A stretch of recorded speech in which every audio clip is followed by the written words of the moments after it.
Can anybody provide the summary of the last 2 lectures? Yes, sir. बताइए. Sir, yesterday we learned. Yes, start. Yeah, so yesterday we learned about commands like editing in a matrix. We can we revised that, and we also learn about legend and plotting, and we also learned about zeros, ones, and so many other commands. Then we also told us about some where we can get sum of all elements in a matrix. We can use sum twice to get sum of every element, and then you told us about max to find a maximum value in a matrix column wise, and then again twice we can use max to get complete maximum numbers. Many other also. Get the sum of total all the elements. Yes. Very good. तो चलिए शुरू करते हैं. So I am sharing you the PPT first.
Okay.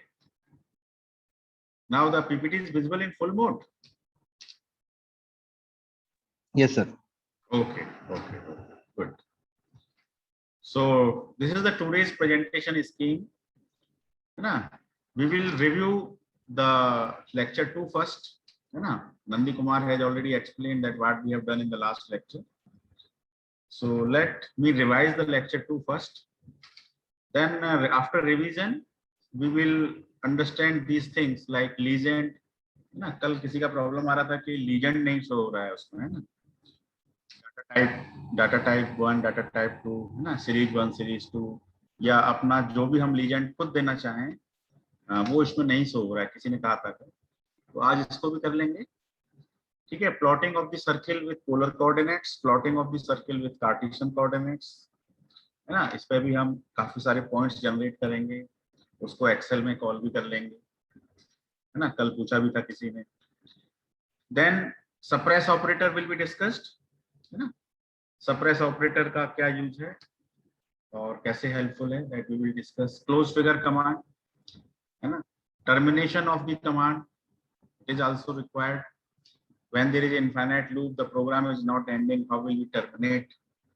Now, indices, every element have some indices. Now, indices are starting from 1 to 1, 2, 3, 4. Now, these are the indices. First element is having 1 indices, second element is having 2 indices, like that. Inverse of a matrix, eigenvalues of a matrix, eigenvectors of a matrix, magic command, vectorization, editor programming, loops, है ना. Loop में कई तरह के loops होते हैं. when we have to do the repetitive type of work, then we go for looping.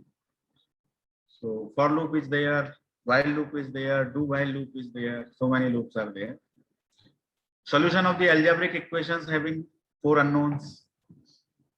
ठीक है. solution of the algebraic equations having 4 unknowns, है ना. हम assume कर लेंगे let the unknowns are x1, x2, x3, x4, and we will take 4 equations, then we will solve that equations. After that, we will move towards the solution of the differential equations, then mathematical modeling of the mechanical systems, then we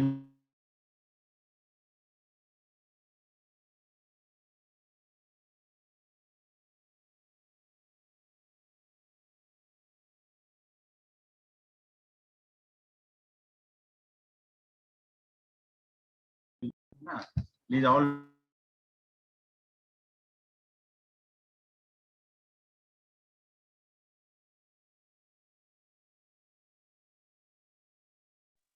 sir आपकी आवाज नहीं आ रही।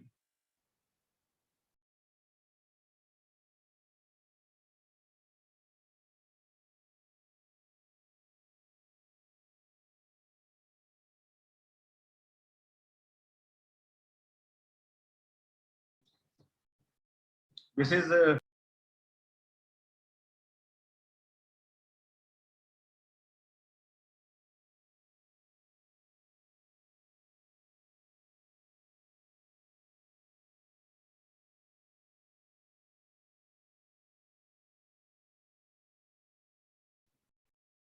am I audible? Please respond. Am I audible? Yes. Yes, sir. Okay, okay. Okay. Yes.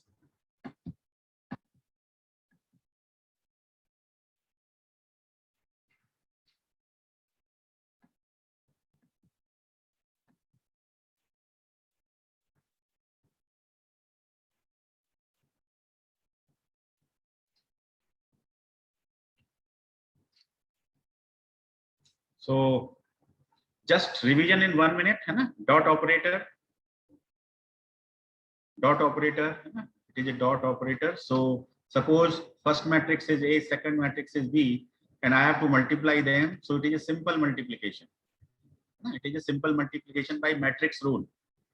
And the number of the columns in A matrix should be equal to number of rows in the second matrix. So this simple star means simple multiplication as per the matrix multiplication rule. But I put A dot star B means it is a special type of multiplication, or you can say it is a element by element multiplication.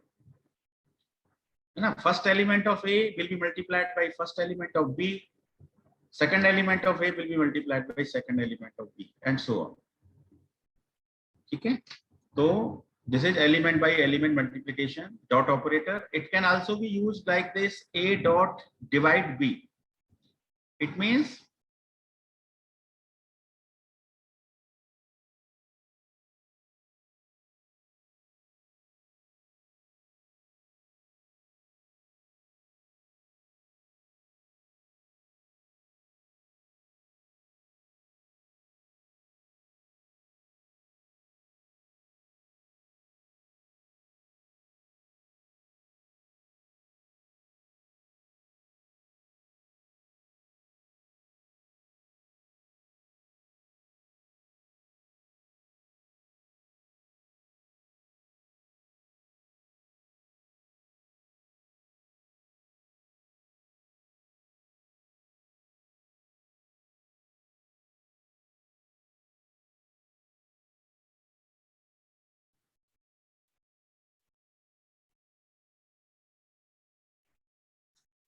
Ji PPT visual है, मेरे ख्याल से connection disconnect हो रहा है बार-बार, है ना? Yes, sir. बार-बार डिस्कनेक्ट हो रहा है सर।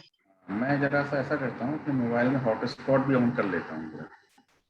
हॉटस्पॉट से शायद बनता रहेगा, फॉर्टिनेट बार-बार जा रहा है। तो एक सेकंड, हॉटस्पॉट लगा दिया। अब जाएगा तो नेक्स्ट टाइम में हॉटस्पॉट कनेक्ट हो जाना चाहिए। चलिए, तो हु के बारे में बात हो गई। हुज के बारे में, हु और हुज में सिर्फ फर्क यह है कि इसमें वेरिएबल नेम आते हैं और इसमें वेरिएबल नेम के साथ वेरिएबल्स की सम प्रॉपर्टीज भी आती हैं कि वो कितनी बाइट ऑक्युपाई कर रहे हैं, है ना? Zeros, all the elements zero, है ना, ऑफ एनी साइज मैट्रिक्स हम इनिशियलाइज कर सकते हैं। Ones all the elements one, I is a identity matrix, means diagonal elements are one, rest are zero, है ना? Diagonal elements are 1, rest are 0. So it is a 2 by 2 identity matrix. It can be created by I comma I bracket 2. Diagonal, you know, all the diagonals of a matrix can be converted into another matrix. ABS, absolute value. Plot, you can plot two matrices or two vectors, है ना? Two matrices or two vectors. Suppose you are having first matrix. Suppose the size is 3 by 4 it means there are 4 columns, column number 1, column number 2, column number 3, column number 4. Let this is A matrix. Similarly, let there is another matrix B, and that is also 3 by 4. It is also having 4 columns. So when I will give the command plot between these two matrices A comma B, then what will happen? How many plots you will get? कितने plot मिलेंगे आपको? First column of A matrix and first column of B matrix, है ना? You will get 1 plot for this. Second column of A, second column B, that will be your second plot. Third column of A, third column of B, fourth column of A, fourth column of B, means you will get 4 plots. तो जब आप इस command को execute करेंगे तो जो figure window आएगी आपकी, उस फिगर विंडो के अंदर आपको 4 प्लॉट दिखाई देंगे, first plot, second plot, third plot, fourth plot, जैसे भी डाटा पॉइंट्स होंगे इसके। तो इसका मतलब यदि आपने आर्गुमेंट्स मैट्रिक्स के फॉर्म में दे रखे हैं तो आपकी जो प्लॉटिंग होगी वो कॉलम वाइज होती है ना, कॉलम वाइज होती है। यदि आप रो वाइज करना चाहते हैं तो ट्रांसपोज करके कर सकते हैं, if your requirement is there, ठीक है। और मान लीजिए यदि आप सिंगल 1 by 1 वेक्टर के फॉर्म में दे रहे हैं तब तो आपको एक प्लॉट मिलेगा, ठीक है। सो इस प्लॉट कमांड्स पे हमने काम किया था। You can give title to a plot by the title command, you can give caption to x axis by x level, caption to y axis by y level, legend, इसको आज भी करेंगे हम। लीजेंड हम 6-7 प्लॉट खींचेंगे एक window के अंदर और उन 6-7 प्लॉटों की हम लीजेंड अलग अलग लीजेंड देंगे, है ना। तो ये प्रॉब्लम कल किसी को आ रही थी, मैंने तो बता दिया था कि ऐसे आ जाएगा, पर किसी का नहीं आ रहा था, तो इसको आज करेंगे हम लीजेंड, है ना। मुझे याद दिला दीजिएगा लीजेंड करना है। होल्ड ऑन कमांड, ये मैंने बता दी थी कि एक ही विंडो में यदि कई सारे प्लॉट्स दिखाने हैं, है ना, जैसे मान लीजिए मैंने पहले कॉस थीटा का प्लॉट खींच लिया, फिर साइन थीटा का प्लॉट खींचा, तो कॉस थीटा गायब हो जाता है ना। तो होल्ड ऑन कमांड का भी आज यूज करेंगे। होल्ड ऑन से हम कई सारे प्लॉट्स को एक साथ एक ही विंडो में दिखा सकते हैं, है ना, with the help of hold on command. Some is just for summation of the elements, it is you can find the maximum number with in A matrix, you can find minimum number, you can find average with the help of mean, you can find median, है ना। Standard deviation ये शायद हमने कल नहीं किया था, तो इसको आज आप ट्राई करके देख लेना। सिंपली आप ऐसा कर सकते हैं, एसटीडी ऑफ ए, है ना, स्टैंडर्ड डेविएशन ऑफ ए। तो अब ए का साइज मान लीजिए 3/4 है, तो इसके अंदर 4 कॉलम्स हैं, ठीक है। तो ये पहले कॉलम का स्टैंडर्ड डेविएशन, सेकंड कॉलम का स्टैंडर्ड डेविएशन, थर्ड का, फोर्थ का। ये करने से आपके पास 4 वैल्यूज आएंगी। The first value will represent the standard deviation of the first column of the matrix, second, third and fourth and so on. यदि आप इस कमांड को 2 बार यूज करेंगे std, then you will find the standard deviation of all the elements of the matrix, ठीक है। तो उसी तरह एग्जीक्यूट होता है जैसे मैक्सिमम और मिनिमम एग्जीक्यूट होते हैं। सिमिलरली आप स्टैंडर्ड डेविएशन इसी तरह फाइंड कर सकते हैं, ठीक है। हेल्प कमांड हमने कल यूज की थी सील के साथ, फ्लोर के साथ, है ना। सील का मतलब था पॉजिटिव इन्फिनिटी की तरफ राउंडिंग ऑफ करता है, फ्लोर का मतलब था नेगेटिव इन्फिनिटी की तरफ राउंड ऑफ करता है। तो हेल्प कमांड हमने देखा था। लिन स्पेस वेरी यूजफुल कमांड, है ना। लिन स्पेस की हेल्प से आप क्या कर सकते हैं, suppose there is a circle, so at the centre the angle is 2 pi और 360 डिग्री, है ना। So this total 2 pi or 360 degree can be divided into so many points. When you have to plot the circle, then you need so many points on the circle. With the help of this linspace command, you can divide this total 360 degree into many points, है ना। तो कैसे कर सकते हैं? You can take linspace, the minimum value 0, maximum value 360, 0 to 360. है ना। You have to divide this range into 100 points. If you are interested in finding 100 points, then write 100. If you are interested in finding 20 points, then write 20. So with the help of these commands, you can find different angles, 100 number of angles, है ना, small angles for dividing this total 360 degree, है ना। ये radian के form में करना चाहते हैं तो अब क्या, तब भी आप कैसे कर सकते हैं? You can same use linspace. First value is 0, 2 pi is the maximum value in radian, and divide it into 50 number of points. है ना, it will work with both either radian और डिग्रीज व्हाटएवर, किसी के साथ। तो लिन space हम use करते हैं, इंपॉर्टेंट है। रो डिलीशन, किसी मैट्रिक्स में से रो को डिलीट करना है, कॉलम को डिलीट करना है, ये सब कर लिया था। Editing an element, editing a row, editing a column, that also we have done. Embedding of the two matrices, इन्हीं दो मैट्रिसेस को हमें आपस में जोड़ना है, दो से ज्यादा भी हो सकते हैं। मान लीजिए 3 मैट्रिक्स हैं आपके पास, है ना, सपोज मान लेते हैं कि आपके पास 3 मैट्रिक्स हैं। एक मैट्रिक्स ए है जिसका साइज मान लेते हैं 5/7 है। दूसरा मैट्रिक्स है जिसका साइज मान लेते हैं 2/7 है। एक तीसरा मैट्रिक्स है, इसका साइज मान लेते हैं 9/7 है। अब मैंने एक कमांड लिखी a semicolon b semicolon c, मतलब तीनों के तीनों मैट्रिक्स एम्बेड हो जाएंगे, है ना, एम्बेड हो जाएंगे। तो अब एम्बेड होने के बाद जो मुझे एक नया मैट्रिक्स मिलेगा, उस मैट्रिक्स का नाम मान लो मैंने दे दिया n is a new matrix. तो अब आप बता सकते हैं कि n का साइज क्या होगा? एनीवन, कोई भी बताइए क्या साइज होगा?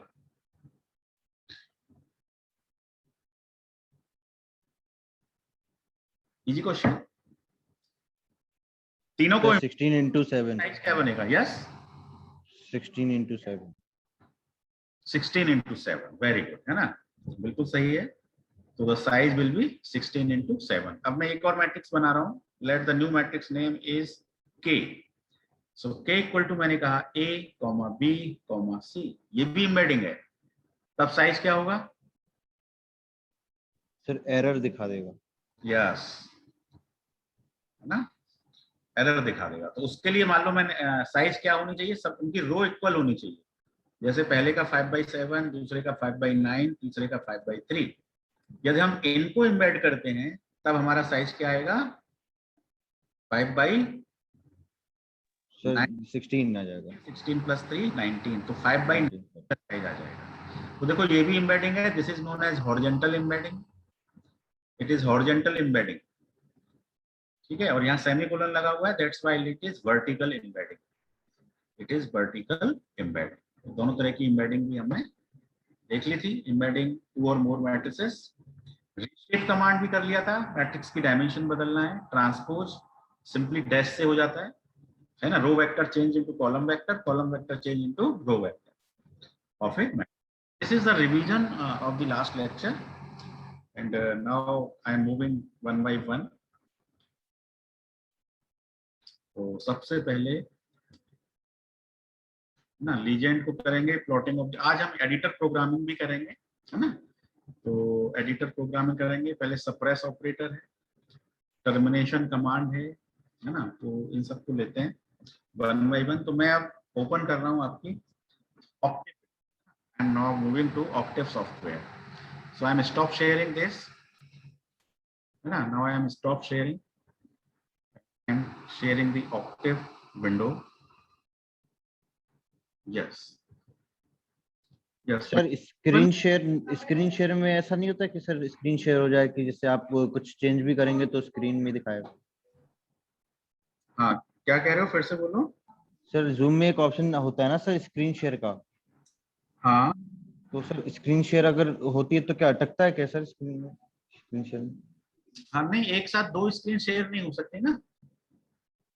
एक, जैसे मान लीजिए अभी मैंने आपको पीपीटी शेयर किया है ना, this is my first screen, ठीक है। यदि मैं दूसरी स्क्रीन पे जा रहा हूँ, मतलब ऑक्टेव वाली स्क्रीन पे जा रहा हूँ, तो मुझे फर्स्ट स्क्रीन क्लोज करनी पड़ेगी, अच्छा सर, ठीक है ना, एक साथ दोनों को नहीं दिखा सकते स्क्रीन, अच्छा ओके। ठीक है। तो इसलिए मैंने अब पीपीटी स्क्रीन को बंद कर दिया है और ऑक्टेव स्क्रीन को दिखाया। अब आपको ऑक्टेव स्क्रीन दिख रही होगी, है ना। Yes sir. गुड। तो ऑक्टेव स्क्रीन में वही सब चीजें देखो, file browser, work space, command history और कमांड विंडो, ठीक है। तो अब कमांड विंडो के अंदर सबसे पहले CLC लगा देते हैं, CLC। तो एवरीथिंग इज क्लियर नाउ। देखिए मैंने लिखा x इक्वल टू 2:4:। अब इस कमांड को मैं एग्जीक्यूट करूंगा तो मेरे सामने क्या आएगा बताइए। सर 2 और 50 के बीच में 4 के डिफरेंस के नंबर आ जाएंगे। नंबर आ जाएंगे, है ना। तो पहला नंबर 2 आएगा, फिर 6 आएगा, ऐसे आएगा, है ना। उसके बाद 10 आएगा, और ये कहाँ तक जाएगा, लगभग 50 से अधिक नहीं होगा जहां तक भी जाएगा। ठीक है, देखिए एक बार मैं इसको एंटर प्रेस कर देता हूँ, तो कितने एलिमेंट्स आ गए टोटल, 2, 6, 10 से लेके 50 तक चला गया पूरा, है ना। ये आपको एलिमेंट्स मिल गए। अब मैं आपको समझाना चाहता हूँ सप्रेस ऑपरेटर। तो सप्रेस ऑपरेटर के देखिए, मैं इसी कमांड को दोबारा एग्जीक्यूट कर रहा हूँ, सेम कमांड है 2, 4, 50, लेकिन इसके पीछे मैंने लगा दिया सेमीकोलन। क्या लगा दिया, सेमीकोलन। ठीक है, अब यदि इस कमांड को मैं एग्जीक्यूट करूंगा तो बताओ क्या हुआ, स्क्रीन पे कुछ आया, नहीं आया। कुछ भी नहीं आया, है ना। स्क्रीन पे कुछ भी नहीं आया, तो इसका मतलब जो स्क्रीन पे आना था वो सप्रेस हो गया, है ना। स्क्रीन का आउटपुट क्या हो गया, सप्रेस हो गया। तो सेमीकोलन एक सप्रेस ऑपरेटर की तरह भी काम करता है। यदि किसी कमांड के लास्ट में आपने सेमीकोलन लगा, इसका मतलब है कि उसका आउटपुट कमांड विंडो पर नहीं आएगा। ठीक है, उसका आउटपुट कमांड विंडो पर नहीं आएगा। ठीक है, जैसे कि मान लो मैं लिखूं 1:1000। अब यदि मैंने यहाँ सेमीकोलन लगा दिया तो स्क्रीन पर कुछ नहीं आने वाला है ना। कमांड एग्जीक्यूट हुई है, मेमोरी में 1 से लेके 1000 तक जनरेट हो गया है। ठीक है, मान लीजिए इसी कमांड को मैंने किसी वेरिएबल के नाम में दे दिया, सपोज मैंने दे दिया वेरिएबल का नाम t इक्वल टू 1 to 1000। ठीक है, तो जब मैं इस कमांड को एग्जीक्यूट करूंगा तो स्क्रीन पे तो कुछ नहीं आएगा, मतलब कमांड विंडो में कोई आउटपुट नहीं आएगा, लेकिन वर्क स्पेस में t नाम का वेरिएबल जरूर जनरेट होगा। देखिए मैंने इसको एग्जीक्यूट किया, स्क्रीन पे कुछ नहीं आया, लेकिन वर्क स्पेस में देखिए t नाम का वेरिएबल जनरेट हो गया है। ठीक है, इसका मतलब कमांड एग्जीक्यूट होती है, वेरिएबल बनता है, सारे काम होते हैं, केवल स्क्रीन पर तो आउटपुट दिखाई नहीं देता है, स्क्रीन का आउटपुट सप्रेस हो जाता है। तो semicolon is used as a suppress operator. अब इसका यूज क्या है, क्यों, मतलब इससे फायदा क्या है। इससे फायदा यह है कि जब डाटा हमारा काफी ह्यूज हो जाता है तो हमारे प्रोग्राम्स में बहुत मेमोरी ऑक्युपाई होती है, स्क्रीन पे आउटपुट दिखाने में it needs very much time, काफी टाइम भी लगता है। जैसे कि मान लीजिए अभी मैंने इस कमांड का देखो सेमीकोलन हटा दिया, तो 1 to 1000 देखना कितना समय लगा, कितना समय लगा 1 से लेके 1000 तक लिखने में, जरा चेक करना, फिर से कर रहा हूँ, टाइम देखना कितना टाइम लग रहा है। मैं समझ रहा हूँ आधा सेकंड, 1-2 सेकंड, 1-2 सेकंड मान लीजिए, चलिए केवल 1-2 सेकंड लग रहा है। ठीक है, अब मान लो मैं इसी चीज को 1000 की जगह पर 2 जीरो और बढ़ा दूं, अब ये कितना हो गया, 1 लाख, है ना। अब देखना कितना टाइम लग रहा है, काउंट करो कितना टाइम लग रहा है, तो हुआ नहीं, 2 जीरो बढ़ाई है मैंने, है ना, और टाइम लग रहा है सर। और बढ़ा दें तो ये तो बहुत टाइम लेगा, यस सर। तो बहुत टाइम लेगा। आधा मिनट तो अभी निकल हो गया। गया, अब देखो कितना आधा टाइम मिनट लगा, पूरा, आधा टाइम मिनट लगा, पूरा, आधा मिनट लग गया, ये आधा मिनट लग गया। अब मान सेकंड टू तो मैं सेमीकोलन से एग्जीक्यूट करता, 1 से लेके 1 लाख, मैंने क्या लगा दिया, सेमीकोलन। ठीक है, और देखो वेरिएबल भी नया बता रहा हूँ, डी की जगह पे यू बना दिया, एंटर प्रेस किया, देखो यू कितनी जल्दी बना है, बिल्कुल समय नहीं लगा, यू बन चुका है। ठीक है, तो ये इससे क्या होता है, हमारा टाइम, प्रोग्राम का एग्जीक्यूशन टाइम शॉर्ट हो जाता है, कम हो जाता है, कम समय में कमांड्स एग्जीक्यूट हो जाती हैं with the help of suppress operator, है ना। इसको आप बिल्कुल ऐसे ही समझ लीजिए जैसे मैंने आपसे कहा कि आप 1 से लेके 1000 तक कॉपी में लिखिए, तो आपको यदि आप पेन से लिखेंगे कॉपी में तो आपको निश्चित रूप से 2, 3, 4, 5 मिनट लगेगा। यदि मैं आपसे कहूँ 1 से 1 लाख लिखिए तो आपको तो 2 घंटे लग जाएंगे लिखने में, लेकिन मैं कहूँ कि आप अपने माइंड में 1 से 1 लाख सोच लीजिए तो आपको बिल्कुल समय नहीं लगेगा, आपने सोच लिया। तो ऐसा सप्रेस ऑपरेटर की हेल्प से हम प्रोग्राम के एग्जीक्यूशन टाइम को रिड्यूस कर लेते हैं। जब हमारे प्रोग्राम्स काफी यूज होते हैं तब इस चीज की बहुत इंपॉर्टेंस आती है। ठीक है, तो मेरे ख्याल से सप्रेस ऑपरेटर अब क्लियर होगा। अच्छा, अब इसी के साथ टर्मिनेशन कमांड भी समझा देते हैं आपको। ठीक है, तो सप्रेस ऑपरेटर में हमने क्या किया, सप्रेस ऑपरेटर में हमने 1 से 1 लाख लिखा, ठीक है, अब हम लोग सेमीकोलन हटा दिया हमने और हमने इस कमांड को एग्जीक्यूट की और ये कमांड चलती जा रही है, मतलब हमें इसे बीच में रोकना हो, चल रही है, हमें इसे बीच में रोकना है, टर्मिनेट करना है। तो टर्मिनेट करना, एस्केप। कंट्रोल सी, ये देखो रुक गया बीच में, 25,839 पे रुक गया। जाना इसे कहां तक था, 1 लाख तक जाना था, है ना, इसे 1 लाख तक लिखना था, लेकिन ये 25,839 25,839 पर ही क्या हो गया, स्टॉप हो गया।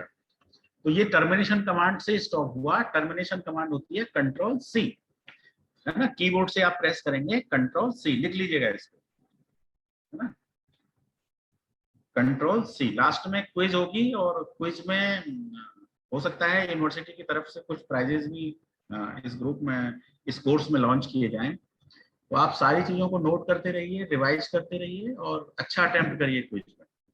सो for the termination we use control C. ठीक है, तो ये 2 कमांड हो गई, सप्रेस भी हो गई और टर्मिनेशन भी हो गई। अब मैं लीजेंड को समझाने के लिए और एडिटर प्रोग्रामिंग दोनों को साथ साथ ले रहा हूं। तो अब मैं मूव कर रहा हूं एडिटर पर। I am moving to editor. ठीक है, एडिटर टैब देख रहे हैं, 4th नंबर पे लिखा हुआ है एडिटर टैब। ठीक है, तो इस एडिटर टैब में हम एक नई फाइल खोलेंगे। तो यहाँ क्या लिखा हुआ है, न्यू स्क्रिप्ट। ठीक है, न्यू स्क्रिप्ट सबसे पहला ऑप्शन है ना, यहाँ पर भी है और फाइल के अंदर भी मिल जाएगा। फाइल के अंदर न्यू स्क्रिप्ट, उसका शॉर्टकट कंट्रोल एन भी है, जैसे चाहे यूज कर सकते हैं। तो आपने क्या ले हेलो लिया, हेलो हाँ हाँ सर, वो जो सर्कल 1.m प्रोग्राम बनाया ना सर, उसको एक बार फिर से दिखा दीजिए। बीच में सर आपकी वॉइस चली गई थी मेरे पास से। हाँ, नहीं वो मैंने बनाया नहीं है, वो पहले का बना हुआ है ना, उसको ओके सर। बनाएंगे हम, सर्किल का ही बनाएंगे, इस फाइल में बनाएंगे, है ना। ये तो पहले का बनाया हुआ, अभी इस क्लास में नहीं बनाया मैंने। ठीक है, ये प्रोग्राम ये है, ओके सर। इस क्लास में नहीं Just a बनाया, ये minute. पहले का बना हुआ है ना। Okay sir. अब इस पे हम काम करेंगे अननेम्ड। एडिटर की जो आप नई स्क्रिप्ट खोलेंगे उसका नाम क्या आएगा, अननेम्ड आएगा। ठीक है, अब एडिटर के अंदर प्रोग्रामिंग कैसे करते हैं। तो एडिटर के अंदर it is a good practice कि आप 2 कमांड का जरूर यूज करें। एक तो सीएलसी का, पहले से सीएलसी लगा के रखते हैं। सीएलसी का मतलब है जब भी इस प्रोग्राम को हम रन करेंगे तो सीएलसी कमांड क्या करती है, कमांड विंडो को क्लियर कर देती है। मान लो कमांड विंडो में पहले से कुछ लिखा होगा, है ना, पहले से कुछ, उसमें पहले से कुछ कमांड्स के आउटपुट होंगे, तो उनको क्या करेगी, इरेज कर देगी, स्क्रीन बिल्कुल क्लियर हो जाएगी। तो सीएलसी कमांड का यूज करना चाहिए। उसके बाद यदि कोई पुराने वेरिएबल बने हुए होंगे मेमोरी में, जैसे TUX, ये बहुत सारे वेरिएबल बने हुए हैं मान लो, तो ये कमांड क्या करेगी, इन वेरिएबल्स को क्लियर कर देगी।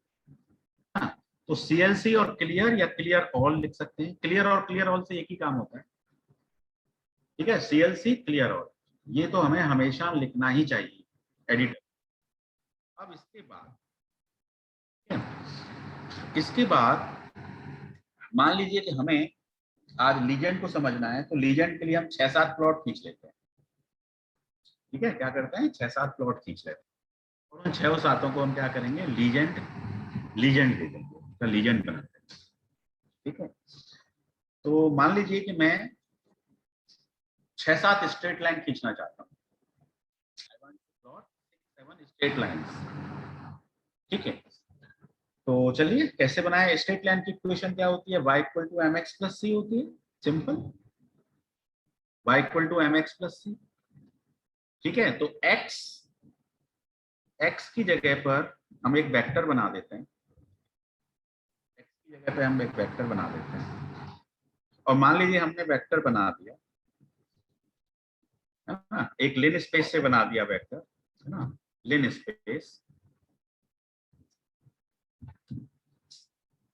ठीक है, स्टार्ट हमने कर दिया, सपोज कहीं से भी स्टार्ट कर दिया, 1 से स्टार्ट कर दिया और 1 से लेके मान लो 20 तक चला गया, है, या 40 तक, 1 से लेके 40 तक, और मैंने ले लिए 20 पॉइंट्स। ठीक है, x मैंने अपनी तरफ से डिक्लेयर कर दिया। अब x वेक्टर, उसके अंदर 20 पॉइंट्स हैं, x1 x2 x3 x4 x20। ठीक है, तो पहली वैल्यू तो 1 है, लास्ट वैल्यू 40 है, और उसके बीच में 18 वैल्यू और जनरेट हो जाएंगे। मैंने 20 लिखा है तो फर्स्ट और लास्ट को मिला के 20 है, तो 20 पॉइंट्स जनरेट हो जाएंगे एक्स के अंदर। ठीक है, एक्स का साइज क्या हो गया 1/20।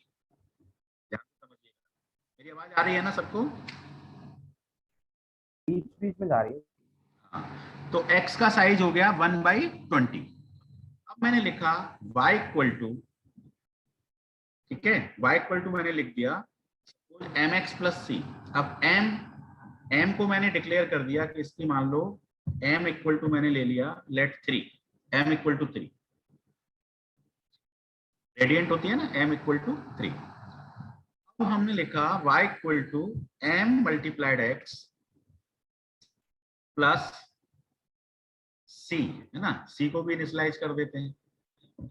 मान लेते हैं कि c की वैल्यू 5, या चलो 5 भी ले लेते हैं। Let's c equal to y equal to mx plus c। अब देखो x के अंदर कितने पॉइंट हैं 20, उन 20 पॉइंट्स का मल्टीप्लाई किससे हो जाएगा m से, और उसमें c का क्या हो जाएगा एडिशन, तो हमको y मिल जाएगा। तो y के अंदर भी 20 पॉइंट्स आ जाएंगे, x के अंदर भी 20 पॉइंट्स हैं, y के अंदर भी 20 पॉइंट्स हैं, तो हम इनको क्या कर सकते हैं, प्लॉट कर सकते हैं। वी कैन प्लॉट, ठीक है, तो plot x, y, plot x, y। तो इसको प्लॉट करने से हमको एक क्या मिलेगी, स्ट्रेट लाइन मिलेगी, एक स्ट्रेट लाइन मिलनी चाहिए। ठीक है, ये हमारा एडिटर के अंदर हमने कोडिंग, अभी कुछ भी एग्जीक्यूशन नहीं हुआ है। एग्जीक्यूशन प्रोग्राम का कहाँ पे होता है, रन करने से होगा।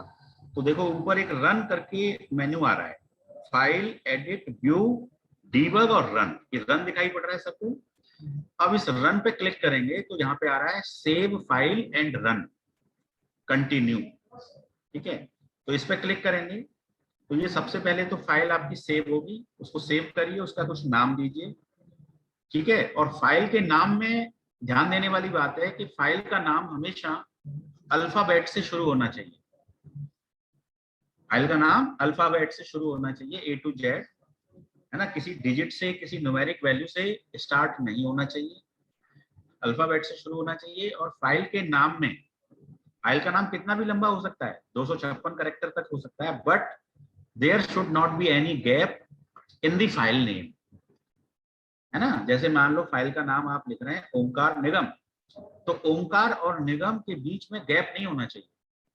ओंकार अंडरस्कोर निगम चलेगा, ओंकार अंडरस्कोर निगम, लेकिन ओंकार स्पेस निगम फाइल का नाम आप नहीं देना।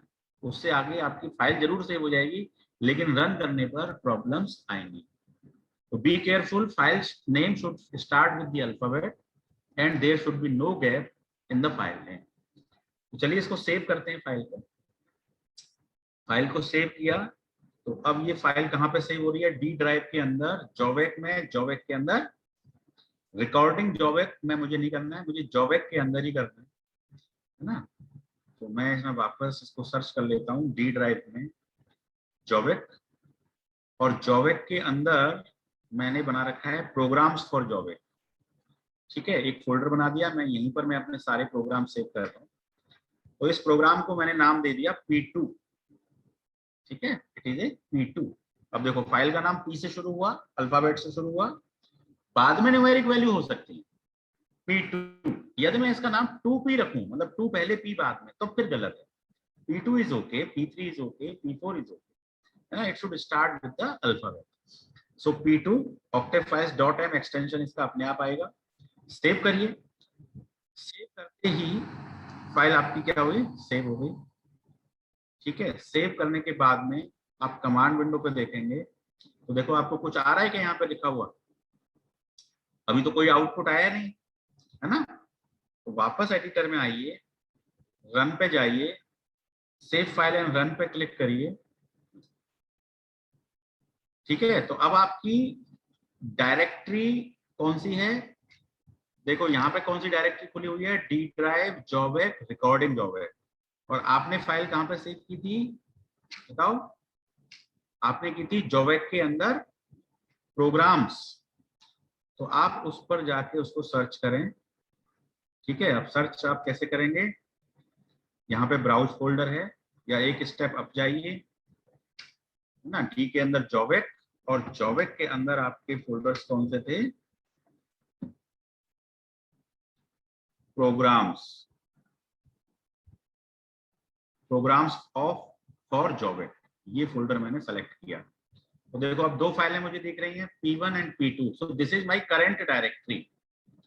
ठीक है, जहां पर आपने प्रोग्राम सेव किया है वहीं पर आपकी करंट डायरेक्टरी होनी चाहिए, वहीं पर आपकी करंट डायरेक्टरी होनी चाहिए। ठीक है, तो चलिए अब हमारी करंट डायरेक्टरी सेट हो चुकी है, रन करते हैं इस प्रोग्राम को। ठीक है, प्रोग्राम रन हुआ, रन करने पर कुछ आउटपुट आया क्या, कमांड विंडो पर कोई भी आउटपुट नहीं नहीं आया, सर। कमांड विंडो पर कोई भी आउटपुट नहीं आ रहा है। ओके,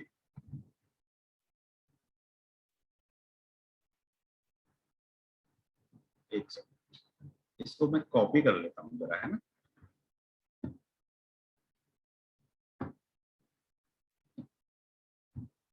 इसको हमने कॉपी किया, कॉपी करने के बाद मैंने, चलो इसको मैं एक बार रीशेयर करता हूँ करंट डायरेक्टरी पाथ सेट करने के लिए। तो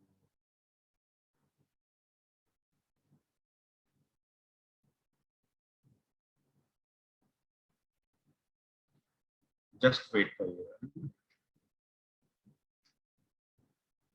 ओके, चेंज,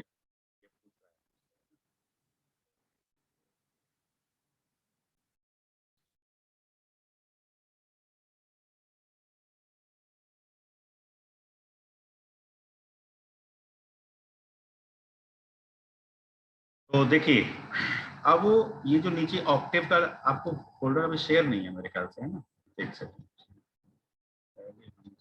शेयर।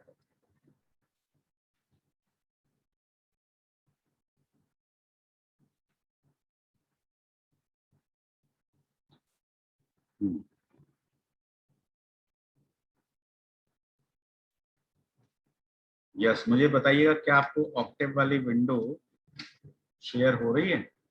नहीं सर, अभी तो No, वीडियो sir. शेयर हो रही है। अभी नहीं हो रही है शेयर, है ना, just wait, just wait. Octave window, अब बताएं क्या आपको ऑक्टेव विंडो शेयर है? वही सर, हो गई। हो गई है ना, good, now the Octave window is share. ये देखिए अब आपका फिगर जनरेट हो गया है, स्ट्रेट लाइन बन गई है। तो स्ट्रेट लाइन वाली फिगर तो अभी आपको नहीं दिख रही होगी, मैं जब न्यू शेयर करूंगा तब आपको दिखाई देगी, है ना। बाकी कमांड विंडो का आउटपुट देखते हैं, ये देखो कमांड विंडो पर भी आउटपुट आ गया है। सबसे पहले देखिए x इक्वल टू कितने पॉइंट्स जनरेट हो गए टोटल, 20। ये देखो थ्रू 20, 1 to 8 मतलब 8 पॉइंट, 9 to 16 और 17 to 20, 20 points are generated in the x vector. उसके बाद the slope of the line is m equal to 3, है ना, this is the slope of the line, y equal to mx plus c, so m is the slope, c is the constant, c equal to 5, or then y is a vector mx plus c, it has also 20 points, है ना, then there is a plot between these 20 points and these 20 points, so we have got a straight line। तो straight line के लिए मैं अभी आपको करता हूँ न्यू शेयर, और न्यू शेयर में फिगर 1 देखिए, आपको स्ट्रेट लाइन शो हो रही है कि नहीं? Yes, sir. Yes. So y equal to mx plus c का ये हमारी एक स्ट्रेट लाइन प्लॉट हो गई है। ठीक है, इसको बड़ा भी कर सकते हैं स्क्रीन को। तो आप देखें हमारा जो कांस्टेंट है ये स्ट्रेट लाइन इसको 5 के कांस्टेंट पे कट कर रही है। कितने पे कर रही है? 5 पर। ठीक है, तो अब हम कांस्टेंट की वैल्यू को बदल कर, है ना, कांस्टेंट की वैल्यू को बदल कर कई सारी स्ट्रेट लाइन प्लॉट कर सकते हैं, है ना। y equal to mx plus c, c को चेंज करते जाए, है ना, c को क्या करते जाए, चेंज करते जाए। तो एक तरह से ये क्या है, रिपीटेटिव टाइप ऑफ वर्क हुआ, है ना, हम बार बार स्ट्रेट लाइन प्लॉट कर रहे हैं, तो ये रिपीटेटिव टाइप ऑफ वर्क, है ना। हम कांस्टेंट c की वैल्यू को बार बार चेंज कर रहे हैं, तो हर बार एक नई स्ट्रेट लाइन बन रही है। यदि हम c की वैल्यू 0 लेंगे तो हमारी स्ट्रेट लाइन कहां से पास होगी, 0 से पास होगी। It will pass from the origin. When the constant is 0 the straight line will pass through the origin. तो ये स्ट्रेट लाइन हमारी प्लॉट हो चुकी है। तो अभी हम 2 3 4 स्ट्रेट लाइन और प्लॉट करते हैं और फिर एक लीजेंड बनाते हैं। ठीक है, तो अब जब हम रिपीटेटिव टाइप ऑफ वर्क कर रहे हैं तो रिपीटेटिव टाइप ऑफ वर्क करने के लिए सबसे बढ़िया मेथड क्या है, लूपिंग, है ना। Looping is best method. तो अभी एक इसमें फॉर लूप लगाएंगे। ठीक है, तो फॉर लूप लगा करके फिर देखेंगे। तो अभी फिलहाल मैं इसको फिगर को स्टॉप शेयर कर रहा हूँ। ठीक है, वापस I am on Octave window. Yes, Octave window visible to you, है ना, command window. Now I am in editor again. ठीक है, एडिटर अगेन, राइट। तो अब चलिए एक पहले लूपिंग का एक वैसा जनरल प्रोग्राम दिखाते हैं, उसके बाद उस लूपिंग के कंसेप्ट को हम इसमें यूज करेंगे P2 के अंदर। तो अभी एक नई स्क्रिप्ट ले रहे हैं हम पहले। ठीक है, we are taking a new script again. तो इस फाइल का नाम क्या हो गया, अननेम्ड। और यहाँ पर अब हम एक लूपिंग की कोडिंग करेंगे। तो मैंने आपको बताया कि क्लियर ऑल और CLC तो आप हर प्रोग्राम में लिखिए। ठीक है, क्लियर ऑल देन CLC। अब हम लूप समझाना चाह रहे हैं, तो सबसे पहले हम फॉर लूप समझाएंगे। तो फॉर लूप की सिंटेक्स होती है, आपको एक कीवर्ड लिखना है फॉर। मान लीजिए कोई काम आपको 10 बार कराना है, तो आप ये बोल सकते हैं i = 1 to 10। सर हमारा क्लियर ऑल होने के बाद भी वर्क स्पेस गायब क्यों नहीं हुआ? क्लियर ऑल करने के बाद वर्क स्पेस अभी तक खाली क्यों नहीं हुआ? हाँ, ये नहीं हुआ क्योंकि अभी प्रोग्राम को रन थोड़ी किया हमने, ओके ओके। कोडिंग चल रही है। जब प्रोग्राम कोडिंग होके सेव हो जाएगा, सेव होके रन होगा, तो रन होने पे सबसे पहले क्लियर ऑल है, तो सबसे पहले ये वेरिएबल क्लियर होंगे और उसके बाद प्रोग्राम में जो जो नए वेरिएबल होंगे वो बनते चले जाएंगे। ठीक है, तो एडिटर प्रोग्रामिंग और कमांड लाइन प्रोग्रामिंग में यही फर्क है। कमांड लाइन में तो लाइन बाय लाइन एग्जीक्यूशन हो जाता है, हाथ के हाथ। हमने कमांड लिखी, एंटर प्रेस किया तो एग्जीक्यूट हो गया। लेकिन एडिटर प्रोग्रामिंग में क्या है, we write some set of commands, we save that file, then we run it, तब उसका आउटपुट आता है। ठीक है, तो फॉर कमांड के लिए हम क्या कर रहे हैं, मान लीजिए कि हम किसी काम को 10 बार करना चाहते हैं। तो हमने एक वेरिएबल ले लिया, सपोज i, कोई भी वेरिएबल ले सकते हैं, i, j, k, l, m, कुछ भी ले सकते हो। फॉर i = 1 से 10, 1 to 10। अब 1 to 10 क्या है, रेंज है। तो 1 to 10 में बाय डिफॉल्ट इंक्रीमेंट कितना माना जाता है, 1। तो 1 to 10। ठीक है, और उसके बाद एक कीवर्ड होता है END। तो ये फॉर लूप का सिंटैक्स है। ठीक है, फॉर लिखना है, फॉर के बाद स्पेस होगा, ये स्पेस जरूरी है। स्पेस के बाद i = 1 to 10, कोई भी रेंज दे सकते हैं आप, है ना। i = 1 to 10 दे सकते हैं, 1 to 20 दे सकते हैं। आप ऐसे भी दे सकते हैं, i = 1 to 5 इन :100। तो इसका मतलब है कि रेंज आपकी 1 से 100 तक है विद द इंक्रीमेंट ऑफ 5, है ना, इंक्रीमेंट ऑफ 5। तो अभी मेरे को कोई काम 10 बार कराना है, तो मैंने सिंपली ले लिया है i = 1 to और एंड। ये फॉर लूप का सिंटैक्स है। अब इस फॉर लूप के अंदर आपको जो भी लिखना है आप लिखिए। ठीक है, जो भी आप करेंगे वो उतने बार एग्जीक्यूट होगा, 10 बार एग्जीक्यूट होगा। ठीक है, मान लीजिए मैं इसके अंदर लिखता हूं, सपोज आई राइट डिस्प्ले। ठीक है, डिस्प्ले भी एक कमांड होती है, आई राइट डिस्प्ले। और डिस्प्ले के अंदर मान लीजिए मैं लिख देता हूं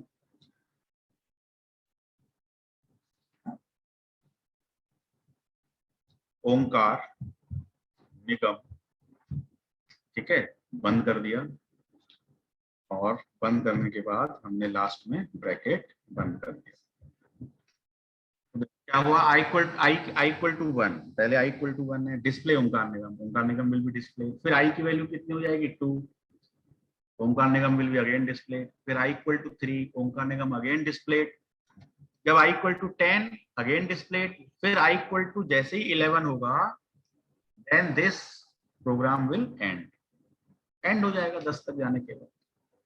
ठीक है, तो हमने रिपीटेटिव टाइप ऑफ वर्क कर लिया, ओंकार निगम को हमने 10 बार स्क्रीन पर लिख लिया। अब ये तो एक कमांड लिखी हमने, इसके अंदर कोई लिमिट नहीं है, आप जितनी मर्जी लिखें। मान लीजिए आप लिखते हैं आई, ओनली आई, तो आई की वैल्यू प्रिंट होती जाएगी, प्रिंट होती जाएगी। पहले आई की वैल्यू क्या है 1, तो ओंकार निगम 1, फिर ओंकार निगम 2, ओंकार निगम 3, this will be the output. तो लेट्स रन इट, देखते हैं, रन करके चेक करते हैं इसको। Save file and run. File का नाम रख देते हैं, चलो इस फाइल का नाम रख देते हैं लूप 1, ठीक है ना, because there is a working of loop, so the name of the file is loop 1। अगेन उसी फोल्डर में जा रहे हैं, है ना, एक ही फोल्डर में आप अपने सारे प्रोग्राम सेव रखिएगा, है ना। फाइल आपकी सेव हो चुकी है। सेव होने के बाद आप कमांड विंडो पे देखिए output, Onkar Nigam i equal to 1, Onkar Nigam i equal to 2, Onkar Nigam i equal to 3 and so on. तो एक तरह से आपने ये क्या किया है, you have done the repetitive type of work with the help of a for loop. ठीक है, फॉर लूप की सिंटैक्स समझ में आ गई होगी। रिपीटेटिव टाइप ऑफ वर्क हम कर सकते हैं जितना भी हमें करना है। ठीक है, अब हमें करनी है स्ट्रेट लाइन प्लॉट करनी है। हमें क्या करनी है, स्ट्रेट लाइन प्लॉट करनी है। तो हम इसी तरह का एक लूप लगाएंगे, है ना। मान लो मुझे 10 स्ट्रेट लाइन प्लॉट करनी है, तो i इक्वल टू 1 to 10 लगाना होगा, या तो मुझे 5। सर इसमें ये भी कर सकते हैं क्या, ये लूप बंद ही ना हो, वापस दोबारा 1 पे आ जाए, मतलब चलता रहे। कर सकते हैं। तो उस केस में आप क्या करेंगे, जैसे यहाँ पे इफ कंडीशन लगा सकते हैं। आपने लिखा इफ i इक्वल टू 10, जैसे ही i की वैल्यू 10 हो गई बढ़ते बढ़ते, तो यहाँ पे आपने एक कंडीशन लगा दी, इफ i इक्वल टू 10, जैसे ही i की वैल्यू 10 हुई, तो अब इस इफ का भी सिंटैक्स होता है, तो इफ को भी बंद करना पड़ेगा एंड से। ठीक है, तो अब देखिए आपने लिखा जैसे ही i की वैल्यू 10 हो जाए तो i इक्वल टू अगेन 1। चाह रहे थे आप कि i की वैल्यू फिर से 1 हो जाए, तो ये लूप फिर चलता रहेगा। जैसे ही i 10 होगा फिर i 1 हो जाएगा, फिर 1 2 3 4 10 होगा फिर i 1 हो जाएगा, फिर 1 2। तो लॉजिक पे डिपेंड करता है आपकी क्या रिक्वायरमेंट है, आप क्या चाहते हैं। जो आप चाहते हैं वैसा आप कोडिंग से जनरेट कर सकते हैं। ठीक है, तो हो सकता है, तो उसके लिए आप इफ कंडीशन का यूज कर सकते हैं, लेकिन अभी हम इसको नहीं कर रहे हैं यूज, जस्ट मैंने समझा दिया आपको। तो अब हम इस लूप को यूज करके स्ट्रेट लाइंस प्लॉट करना चाहते हैं। ठीक है, स्ट्रेट लाइंस प्लॉट करना चाहते हैं। तो देखिए अब मैं वापस अपने पुराने प्रोग्राम में आ रहा हूँ, P2 वाले में। P2 के अंदर एक स्ट्रेट लाइन ऑलरेडी प्लॉट हो चुकी है। ठीक है, लेकिन एक की जगह मुझे करनी है 10 स्ट्रेट लाइन प्लॉट। कितनी करनी है, 10 स्ट्रेट लाइन प्लॉट करनी है। और 10वां स्ट्रेट लाइन में मैं इस कांस्टेंट को बदलना चाहता हूं। तो c की वैल्यू जो 5 है, ये मेरी वैल्यू पहले में 5 हो, अगले में कांस्टेंट की वैल्यू 10 हो, फिर 15 हो, फिर 20 हो एंड सो ऑन। इस तरह से मैं कांस्टेंट की वैल्यू बदलना चाहता हूं। ठीक है, तो मैं क्या करूंगा, अब इस c को मैं जनरेट कर दूंगा लिन स्पेस। ध्यान से समझना, c equal to Lin space, bracket लगा दिया, फर्स्ट कांस्टेंट 5, लास्ट कांस्टेंट 50, और इनके बीच में मैंने पॉइंट ले लिए 10 स्ट्रेट लाइन, यानी कि 10 पॉइंट। ठीक है, पहले c के अंदर एक वैल्यू थी, अब c के अंदर कितनी वैल्यू है, 10 वैल्यू है ना। 10 लिखूंगा तो 10 वैल्यू है, 7 लिखूंगा तो 7 वैल्यू है, 5 लिखूंगा तो 5 वैल्यू है, 6 लिखूंगा तो 6 वैल्यू है। चलिए 6 स्ट्रेट लाइन प्लॉट कर लेते हैं, काफी है 6 स्ट्रेट लाइन, 5, 50, 6। ये कॉमा लगाना है, पॉइंट नहीं, तो ये C बन गया। ठीक है, अब देखो C की पहली वैल्यू क्या है 5, उसकी अगली वैल्यू क्या होगी, जो भी होगी वो तो सब आ जाएगी। तो पहली वैल्यू को हम कैसे कॉल करेंगे, एलिमेंट इंडेक्सिंग, C1, फिर C2, फिर C3, फिर C4। C के फर्स्ट एलिमेंट को हम कैसे कॉल करेंगे, अभी मैट्रिक्स में से कॉल करना बताया था ना, C bracket 1, C bracket 2, C bracket 3, C bracket 4, ऐसे ऐसे हम एलिमेंट को कॉल कर सकते हैं। तो मुझे क्या करना है, लूप लगाना है, तो देखो मैं लूप कैसे लगाऊंगा, फॉर, ठीक है, और मुझे कितने बार स्ट्रेट लाइन प्लॉट करनी है, i इक्वल टू 1 टू कितने बार करनी है, जितनी सी के अंदर वैल्यू है, जितनी सी के अंदर वैल्यू है, या 10 वैल्यू है तो 10 बार, है ना। तो मैं क्या कर सकता हूं, लेंथ ऑफ सी भी दे सकता हूं। एक कमांड और होती है लेंथ, किसी वेक्टर की लेंथ निकाल सकते हैं। जैसे किसी वेक्टर के अंदर मान लो 6 वैल्यू है, तो हम लेंथ ऑफ सी करेंगे। जैसे मैं लिखता हूं LENGTH, length of vector c. तो इस वेक्टर सी की लेंथ कितनी है, हमने 6 पॉइंट दिए हैं, तो इसकी लेंथ 6 है, तो 1 टू 6 6 बार चलेगा। यदि यहाँ पे 6 की जगह पे मैं 16 कर दूं, तो इस वेक्टर की लेंथ क्या हो गई 16, तो ये ऑटोमेटिकली 16 टाइम्स चल जाएगा। So this command is also used length of the vector. मैंने एक लूप चलाया इस वेक्टर की, पहले हम 6 के लिए करते हैं, तो 1 to length c y equal to mx। देखो x के अंदर कितनी वैल्यूज थी, 20, के अंदर तो 20 वैल्यूज हैं, उनका m से मल्टीप्लाई हुआ, ठीक है। मल्टीप्लाई होने के बाद अब इसमें कांस्टेंट, कांस्टेंट के अंदर कितनी वैल्यू है, 6 वैल्यू है, लेकिन पहली वैल्यू ऐड हो जाए तो मुझे क्या लिखना पड़ेगा, c ब्रैकेट पहली वैल्यू c ब्रैकेट 1, और 1 मुझे कहां से मिलेगा, इस i इक्वल टू 1 से, तो मैं यहाँ पे i यूज कर लूंगा, c bracket i। Loop variable का यही फायदा है, पहले i की वैल्यू क्या है 1, तो c 1, तो फर्स्ट कांस्टेंट कॉल होगा, ठीक है। जब लूप पहली बार चलेगा तो फर्स्ट कांस्टेंट वैल्यू कॉल हो जाएगी। उसके बाद प्लॉट xy हो गया, और उसके बाद फॉर लूप को हमें क्या करना पड़ता है, एंड करना, हाँ, तो ये हो गया। अब देखो, जैसे एक बार लूप चला, कांस्टेंट की पहली वैल्यू कॉल हुई, प्लॉट हो गया, एक स्ट्रेट लाइन प्लॉट हो गई, फिर आई की वैल्यू, अगली वैल्यू आई, फिर वो अगली वैल्यू कॉल हो गई, फिर दोबारा से स्ट्रेट लाइन प्लॉट हो गई, फिर तीसरी बार लूप चला, तीसरी वैल्यू कॉल हुई, तीसरा कांस्टेंट कॉल हुआ, कांस्टेंट की तीसरी वैल्यू कॉल हुई, तीसरा प्लॉट हुआ, एंड सो ऑन। इस तरह से, इस सिंपल से लूप की हेल्प से हमारी 6 स्ट्रेट लाइन प्लॉट हो जाएंगी, ठीक है। तो चलिए रन करके देखते हैं। सो रन इट, ये हमने रन कर दिया प्लॉट को, और रन करने पर देखो अभी मुझे स्क्रीन पे केवल एक ही स्ट्रेट लाइन दिख रही है। मैं आपको दिखाता हूं न्यू शेयर करके, ये देखिए फिगर 1 शेयर, कितनी स्ट्रेट लाइन दिख रही है आपको बताओ, एक एक ही दिख रही है। एक दिख रही है, और हाँ, और दिखनी कितनी चाहिए, 6 दिखनी चाहिए ना। तो अब इसमें हुआ क्या कि पहली स्ट्रेट लाइन प्लॉट हुई, जब दूसरी प्लॉट हुई तो पहली डिलीट हो गई, ठीक है, फिर तीसरी प्लॉट हुई तो दूसरी डिलीट हो गई, चौथी हुई तो मतलब पिछली वाली डिलीट होती जा रही है। तो आपको केवल लास्ट वाली दिखाई दे रही है, कौन सी दिखाई दे रही है, होल्ड ऑन कमांड, हाँ, लास्ट वाली दिखाई दे रही है। तो हम अब इसमें हम एक फंक्शन यूज करेंगे, बिल्कुल सही कह रहे हो, होल्ड ऑन वाला फंक्शन यूज करेंगे, ठीक है। तो होल्ड ऑन वाला फंक्शन हम इसमें यूज करते हैं, ठीक है। तो इसको तो हम कर देते हैं, फिलहाल स्टॉप कर देते हैं, और ऑक्टेव विंडो को शेयर करते हैं, और उसी कमांड में अब हम यहाँ पर एक लाइन बढ़ा दे रहे हैं लूप के अंदर ही। सर अगर हम फॉर के आगे Hold. आई की जगह सिर्फ डायरेक्ट, हाँ, फॉर के आगे क्या करें, अगर हम फॉर के आगे आई की जगह सिर्फ सी लिख दें डायरेक्ट, फॉर सी, और फिर लूप चलाएं, तो काम करेगा ना सर? फिर हम लिख सकते हैं y equal to mx plus C. नहीं, उसमें एरर आएगी, क्योंकि देखो x की साइज क्या है 1/20, और साइज क्या है 1/6, तो 6 पॉइंट लिए हैं, 1/20 में 1/6 ऐड नहीं होगा, तो it will give you the error. तो size compatibility is very very important. तो देखिए अब मैंने होल्ड ऑन कमांड लगा दी है इसमें, होल्ड ऑन कमांड लगाने से मैं दोबारा से इसको रन कर रहा हूँ, रन करने के बाद मैं फिगर को देखता हूँ, और फिगर में मुझे 6 स्ट्रेट लाइन दिखाई पड़ रही है। आपको दिखाता हूं मैं न्यू शेयर करके, ध्यान से देखिएगा, बताओ आपको 6 स्ट्रेट लाइन दिख रही हैं, यस सर,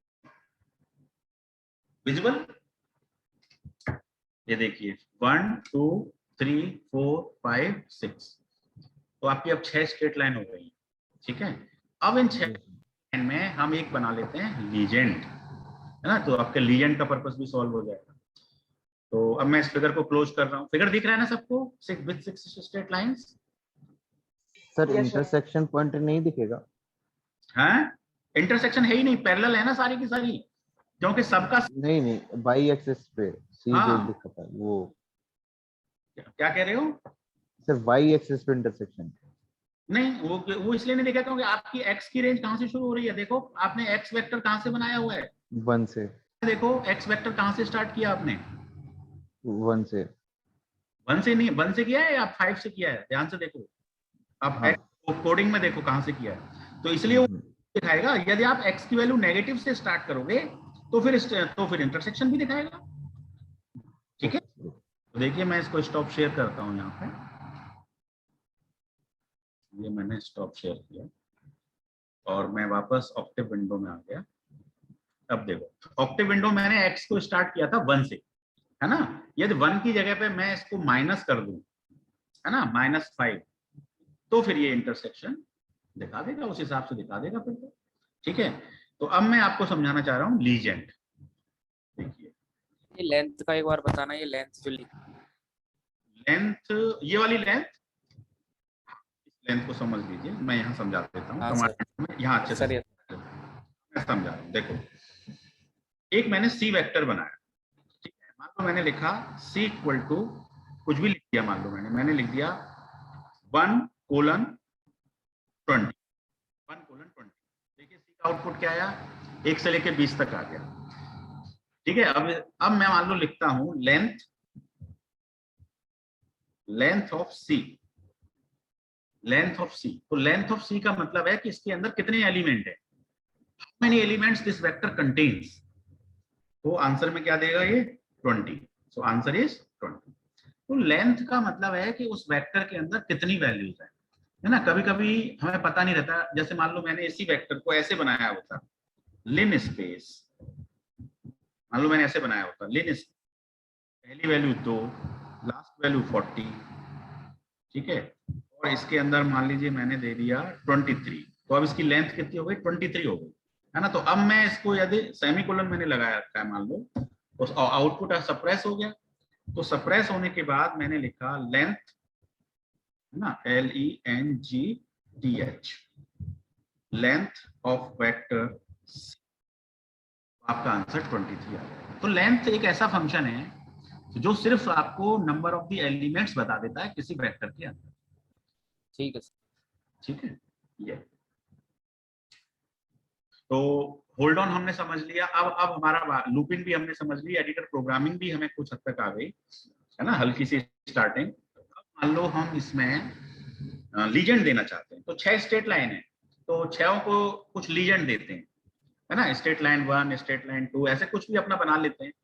तो मान लीजिए मैं लिखता हूं लीजेंड, ब्रैकेट के अंदर कॉमा के अंदर आपको लिखना है पहला लीजेंड आप देना चाहते हैं, मान लो let this is my first state line, है ना, फर्स्ट स्टेट लाइन, ये मेरा फर्स्ट लीजेंड हो गया, या फर्स्ट लाइन ऐसा भी बोल सकते हैं, छोटा दे देते हैं थोड़ा सा।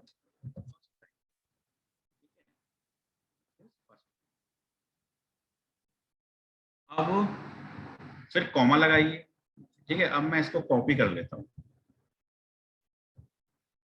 ठीक है, कंट्रोल C से कॉपी कर दिया, फिर मैंने इसे पेस्ट कर दिया, पेस्ट कर दिया, फिर पेस्ट कर दिया, फिर पेस्ट कर दिया। 5 लीजेंड है ना, सो दिस इज फर्स्ट लाइन, और फर्स्ट लाइन के बाद अगला लीजेंड क्या हुआ, सेकंड लाइन। मान लो मेरा कुछ भी नाम मुझे देना है, जो भी आप देना चाहें, सेकंड लाइन को लिखा ही हुआ है, और उसके बाद मान लो मैंने दे दिया थर्ड लाइन, है ना, देन मैंने दे दिया फोर्थ लाइन, और फिर मैंने दे दिया लास्ट या फिफ्थ लाइन, जो भी देना लास्ट। 5 है ना, देखो first, second, third, fourth, fifth. अब सिंटेक्स ध्यान देना, कॉमा के अंदर बंद होना चाहिए पहला लीजेंड, फिर कॉमा, नीचे वाला कॉमा, फिर सेकंड लीजेंड कॉमा के अंदर बंद होना चाहिए, फिर कॉमा, फिर कॉमा के अंदर, इज सिमिलर भी, और लास्ट वाला कॉमा हटेगा, this comma will not be there. छठा लीजेंड तो कुछ है ही नहीं, तो ये लीजेंड कमांड हो गई। चलिए इसको एग्जीक्यूट करते हैं, run it. Save file and run, run हो गई कमांड। रन होने के बाद फिगर विंडो देखते हैं, यस लीजेंड आ चुका है। ठीक है, आपको दिखाता हूँ न्यू शेयर करके। न्यू शेयर करके आप देखिए legend has come in our figure. दिख रहा है कि नहीं दिख रहा है बताइए? यस, लीजेंड इज विजिबल और नॉट? यस सर दिख रहा है। देखो first line, second line, third line, fourth line, last line, है ना। जो भी आप लिखेंगे वो यहाँ दिखाई देगा। यदि आप कुछ भी नहीं लिखेंगे तो फिर data type 1, data type 2, data type 3, data type 4 ऐसे दिखाई देगा, है ना। आप मन चाहा लीजेंड लिख सकते हैं। तो कल किसी का आ नहीं रहा था, सिंपल है। इसी तरह आपने कुछ सिंटेक्स में लिखने में गलती की होगी, मैं कॉमा वगैरह छूट गया होगा कहीं। सर सिंटेक्स गलती हो गई थी, ब्रैकेट बंद करके फिर दोबारा ब्रैकेट चालू करके दूसरा चालू किया था। ठीक है, तो ये हमारा लीजेंड वाली चीज भी हो गई जो है, वेरी गुड। ठीक है, तो मैं अब इसको स्टॉप शेयर करता हूँ। ठीक है, तो अब एक बार जरा सा पीपीटी, अब मैं आपको एक असाइनमेंट देना चाहता हूँ। ठीक है, तो अब मैं ऑक्टेव को करके मैं आपको दे रहा हूँ, अब पीपीटी शेयर कर रहा हूँ दोबारा से, है ना। आई एम शेयरिंग द पीपीटी। अब इस पीपीटी में मैं कुछ चीजें एक्सप्लेन कर देता हूँ आपको। तो देखो, रिव्यू तो हम पहले ही कर चुके थे ना, दिस आर वी कंप्लीटेड, है ना। थोड़ा सा हम कलर चेंज कर लेते हैं for the clarity. So review part we have completed already, है ना। लीजेंड वी हैव कंप्लीटेड, है ना। अभी हमने 6 स्ट्रेट लाइन प्लॉट करके लीजेंड का फंक्शन बता दिया है ना। अब हम एक असाइनमेंट भी आपको देना चाहते हैं जो आपको करके दिखाना है। ठीक है, ये असाइनमेंट बड़ा इंटरेस्टिंग होगा आपके लिए। अब इसमें क्या करना है आपको, आपको एक सर्किल प्लॉट करना है जिसकी रेडियस आपको लेनी है r equal to 1।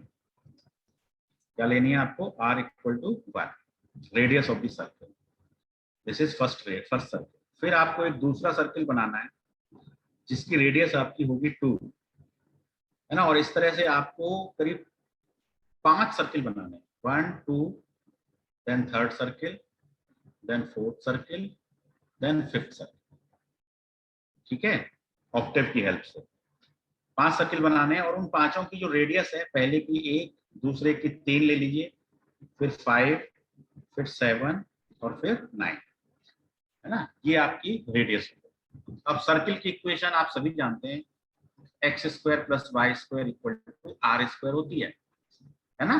Cartesian coordinates में यही होती है, x square plus y square equal to r square होती है कार्टेशियन कोऑर्डिनेट।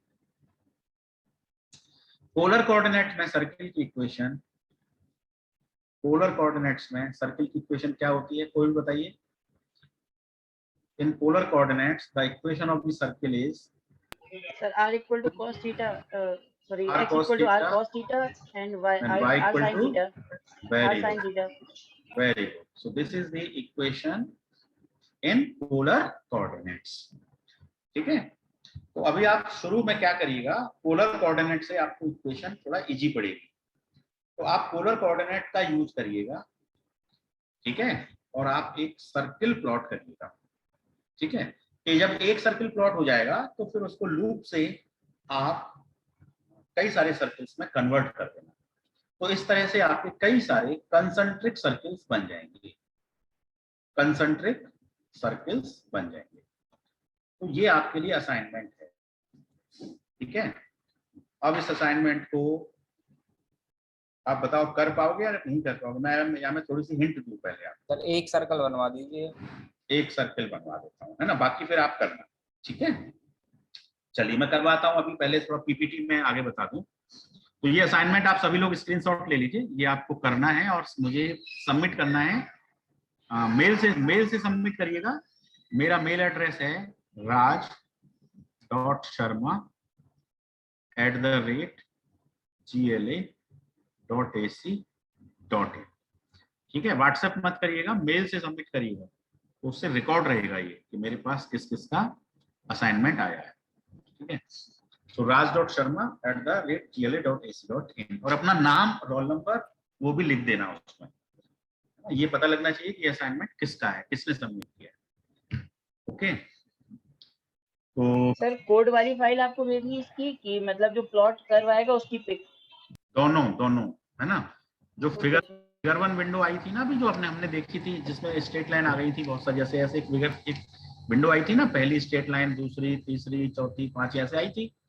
तो इसमें आप देख रहे हैं ऊपर एक फाइल ऑप्शन है मेनू बार में, है ना। तो फाइल के अंदर जब आप जाओगे तो सेव एज कमांड में जाना। तो सेव एज कमांड में जाओगे तो वहां पे ये जो फिगर है, अभी तो ये इस फिगर की जो एक्सटेंशन फाइल है उसका नाम है .fig।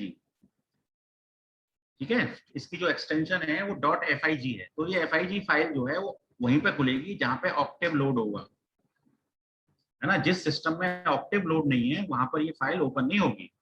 तो हम क्या करेंगे, इस फाइल को सेव एज करके इसको .jpg में सेव कर लेंगे, है ना। jpeg फाइल बन जाएगी इसकी .jpg। और .jpg फाइल फिर आपके किसी भी सिस्टम पे ओपन हो जाएगी। उसको आप ईमेल कर सकते हैं, कुछ ईमेल तो इसको भी कर सकते हैं, लेकिन ये फाइल नॉर्मल सिस्टम्स पे ओपन नहीं होगी।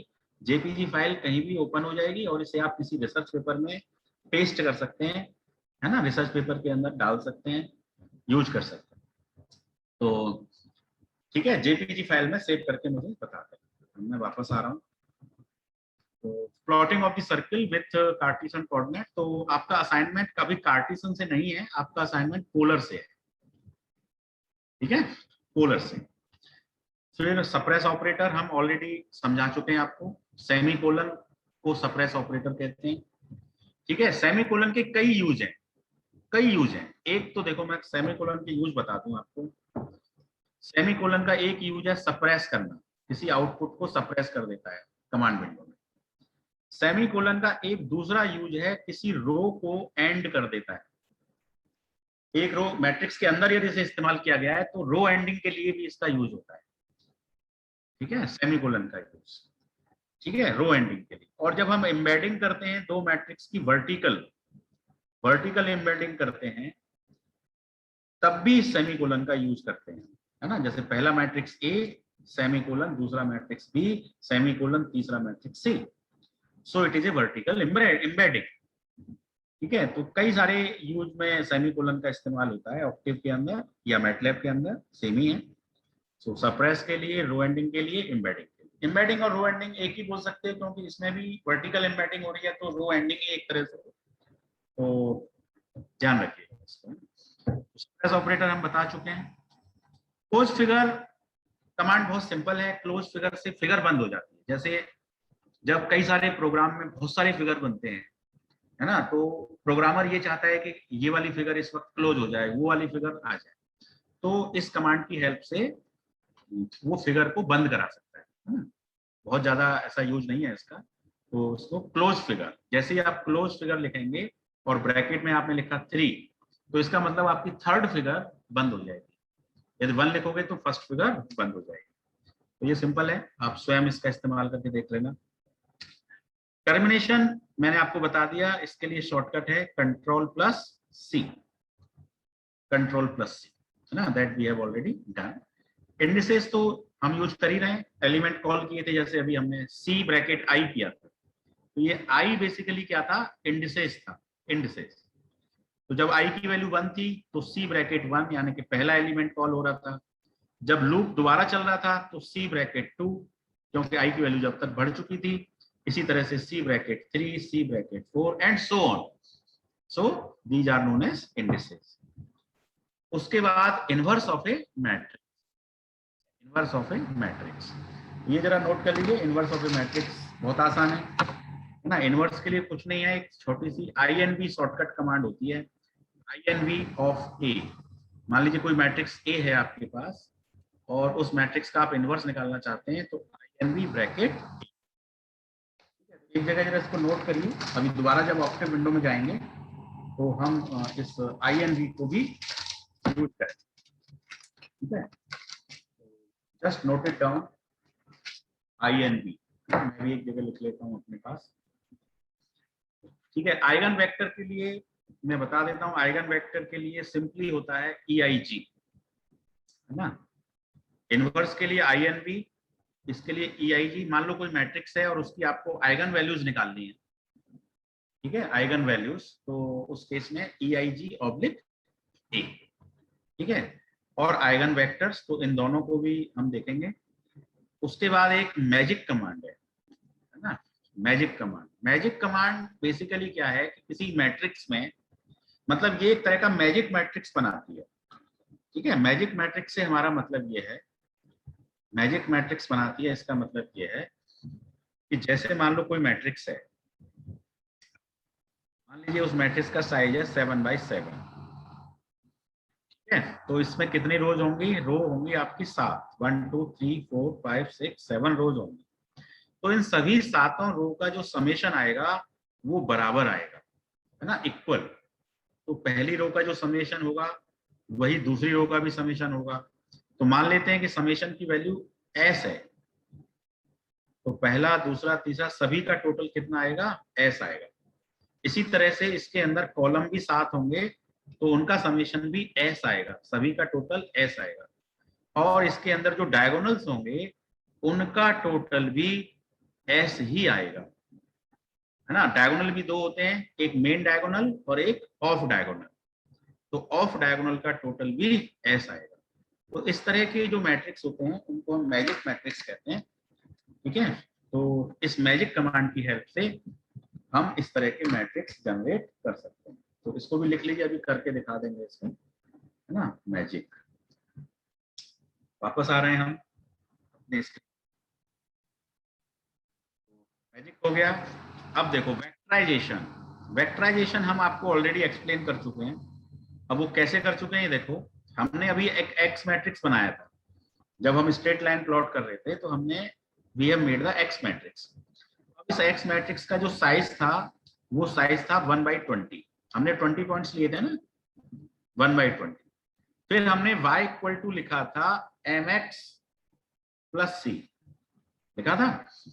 तो जब x के अंदर 20 एलिमेंट्स थे तो y के अंदर भी 20 एलिमेंट्स अपने आप हुए थे बिकॉज ऑफ वेक्टराइजेशन, ठीक है। वेक्टराइजेशन का मतलब है कि यदि किसी वेक्टर के इक्वल में आप दूसरा वेक्टर रख रहे हैं तो जितने एलिमेंट उस वेक्टर में होंगे उतने ही एलिमेंट दूसरे वेक्टर में भी बन जाएंगे। So this is vectorization, already explain, है ना। इसके बाद एडिटर प्रोग्रामिंग। एडिटर प्रोग्रामिंग भी हमने आज कर ली है। We have made 2 programs. 1 program हमने बनाया है, एक तो बनाया है स्ट्रेट लाइन के लिए, ठीक है, और एक प्रोग्राम हमने बनाया था लूप को समझने के लिए, ठीक है। जैसे हमने उसमें आउटपुट लिया था ओंकार निगम 1, ओंकार निगम 2 एंड सो ऑन। तो एक प्रोग्राम हमारा लूप समझने वाला था और एक प्रोग्राम हमारा स्ट्रेट लाइन का था। दोनों ही प्रोग्राम हमने एडिटर के अंदर ही बनाए थे, ठीक है। So editor programming already we have covered. इसके बाद लूप्स। लूप्स में हमने फॉर लूप कवर कर लिया है, ठीक है। एक व्हाइल लूप है जिसको अब हम किसी और क्लास में एक्सप्लेन कर देंगे। सिंपल होता है इसका भी लॉजिक, मैं बता देता हूं अभी आपको, है ना। देखो फॉर लूप का सिंटेक्स है for i equal to something, जो भी आप देंगे, कंडीशन देंगे, i इक्वल टू 1, मतलब यहाँ पे कंडीशन आएगी, कोई भी कंडीशन हो सकती है, ठीक है। For i equal to condition और व्हाइल में, और इसको एंड करते हैं, एंड तो करना ही है। और उसके बाद यहाँ पे होते हैं सेट ऑफ स्टेटमेंट्स या set of commands. This is the syntax for the for loop. ये व्हाइल लूप का सिंटेक्स जानना है तो उसके लिए क्या करते हैं, व्हाइल इज ए कीवर्ड, उसके बाद हम एक देते हैं condition, while I is greater than 7, this is a condition, कोई भी कंडीशन हो सकती है as per your requirements. So while condition, then there is a set of commands, then there is a and keyword. So this is the syntax for the while loop, ठीक है। आप खुद भी इसको ट्राई करके देख सकते हैं सेल्फ, तो इसको भी आप स्वयं कर लीजिए। यदि नहीं कोई दिक्कत आती है तो बताइएगा, then I will explain you. So looping के बाद आते हैं हम आगे।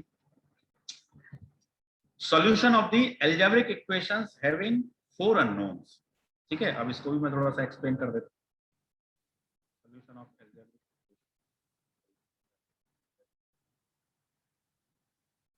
इसमें बेसिकली क्या करना है, ये भी एक तरह का आपको मैं असाइनमेंट दे रहा हूं, है ना। इसका मैं लॉजिक आपको समझा देता हूं कैसे करना है। आपको इक्वेशन लेनी है, कोई भी, मैं ही दे देता हूं इक्वेशन, चलो मैंने दे दिया 2x प्लस 3y या 2x1 plus 3x2 plus 4x3 plus 5x4 equal to, ठीक है। अब मैं क्वेश्चन ही बना देता हूं। देखो, मान लो कि मेरे आंसर है x1 equal to 1, x2 equal to 2, x3 equal to 3, x4 equal to 4। मान लो कि ये आंसर है, ठीक है। अब अभी आपको आंसर नहीं पता है, लेकिन मेरा आंसर, ये आंसर मान के मैं एक क्वेश्चन बना रहा हूं। तो देखो क्या होगा, 2 1 जा 2, 3 2 जा 6, 4 3 जा 12, 5 4 जा 20। जोड़ दीजिए कितना आया, 32, 38 और 40। तो this is my first equation. Second equation मैं आपको दे रहा हूं, x1 minus x2 plus x3 minus x4 equal to, तो इसका आंसर बताइए क्या आएगा। x1 मेरा 1 है, 1 माइनस 2 प्लस 3 माइनस 4 कितना आएगा बोलो। 1 और 3 4, 4 minus 6 minus 2। This is my second equation, ठीक है। अब मैं थर्ड इक्वेशन आपको दे रहा हूं, ठीक है। माय थर्ड इक्वेशन इज, मान लो मैंने दे दी आपको third equation, x1 plus 2x2 minus 3x3 plus 4x4 equal to, इसका सॉल्यूशन करिए। 1 2 2 जा 4, 3 3 जा 9, 4 4 जा 16, 16 4 20, 1 21 माइनस 9 कितना हुआ 12। So this is my third equation. अब लास्ट इक्वेशन बना लेते हैं, है ना। लास्ट इक्वेशन है minus x1 minus 2x2 plus 9x3 minus 16x4 equal to something. ये हो गया -1 -4, 9 3 जा 27, 16 4 जा 64। सॉल्व करिए जरा, कितना आएगा। 64 4 68, 68 1 69, 69 में से 27 घटा दो, कितना बचा 42। सो it is -42। So this is my equation number 4, ठीक है। अब आप ये इक्वेशंस नोट कर लीजिए, स्क्रीनशॉट ले लीजिए इसका। ये 4 इक्वेशन है आपके पास, अलजेब्रिक इक्वेशन, और इनका सॉल्यूशन आपको ऑक्टेव की हेल्प से निकालना है, ठीक है। इसकी हेल्प से निकालना है, ऑक्टेव की हेल्प से। मतलब आपको आंसर नहीं पता है ना, ये आंसर आप नहीं मालूम है, भूल जाइए इस आंसर को। दीज आर द इक्वेशंस, है ना। Take the screenshot of this question, सभी लोग लें और इसको भी मुझे भेज दीजिएगा। ये भी आपका प्रैक्टिस के लिए असाइनमेंट है, प्रैक्टिस करेंगे देन यू विल लर्न, है ना। तो मैंने भी इसका स्क्रीनशॉट ले लिया है, आप भी ले लीजिए, ठीक है। So first equation is 2x1 plus 3x2 plus 4x3 plus 5x4 equal to 40। Second x1 minus x2 plus x3 minus x4 is -2। Third is this, fourth is this, ठीक है। अब इसको सॉल्व करना है आपको। तो सॉल्व करने के लिए कुछ नहीं, मैट्रिक्स बनाने, बहुत आसान है। एडिटर प्रोग्रामिंग से करना। कैसे करोगे, एडिटर प्रोग्रामिंग, एडिटर प्रोग्रामिंग। तो एडिटर खोलोगे, एडिटर खोलने के बाद में आप लिखोगे सबसे पहले क्लियर ऑल, ठीक है, एडिटर में। उसके बाद आप लिखोगे CLC, ठीक है। उसके बाद आप लिखोगे, एक मैट्रिक्स बनाओगे 2 3 4 5 इक्वल टू, आप एक मैट्रिक्स बनाओगे 2 3 4 5 सेमीकोलन, पहली रो समाप्त, है ना। 2 3 4 5, फिर आप बनाओगे 1 -1 1 -1 1 -1 1 -1 semicolon. Second row is ended. Then you make third row 1 2 -3 4 1 2 -3 4 semicolon, and last row is -1 -2, comma भी लगा सकते हो स्पेस की जगह, -1 -2 9 एंड -16 ब्रैकेट क्लोज। एक मैट्रिक्स A बन गया, ठीक है। अब आप एक मैट्रिक्स बनाओगे X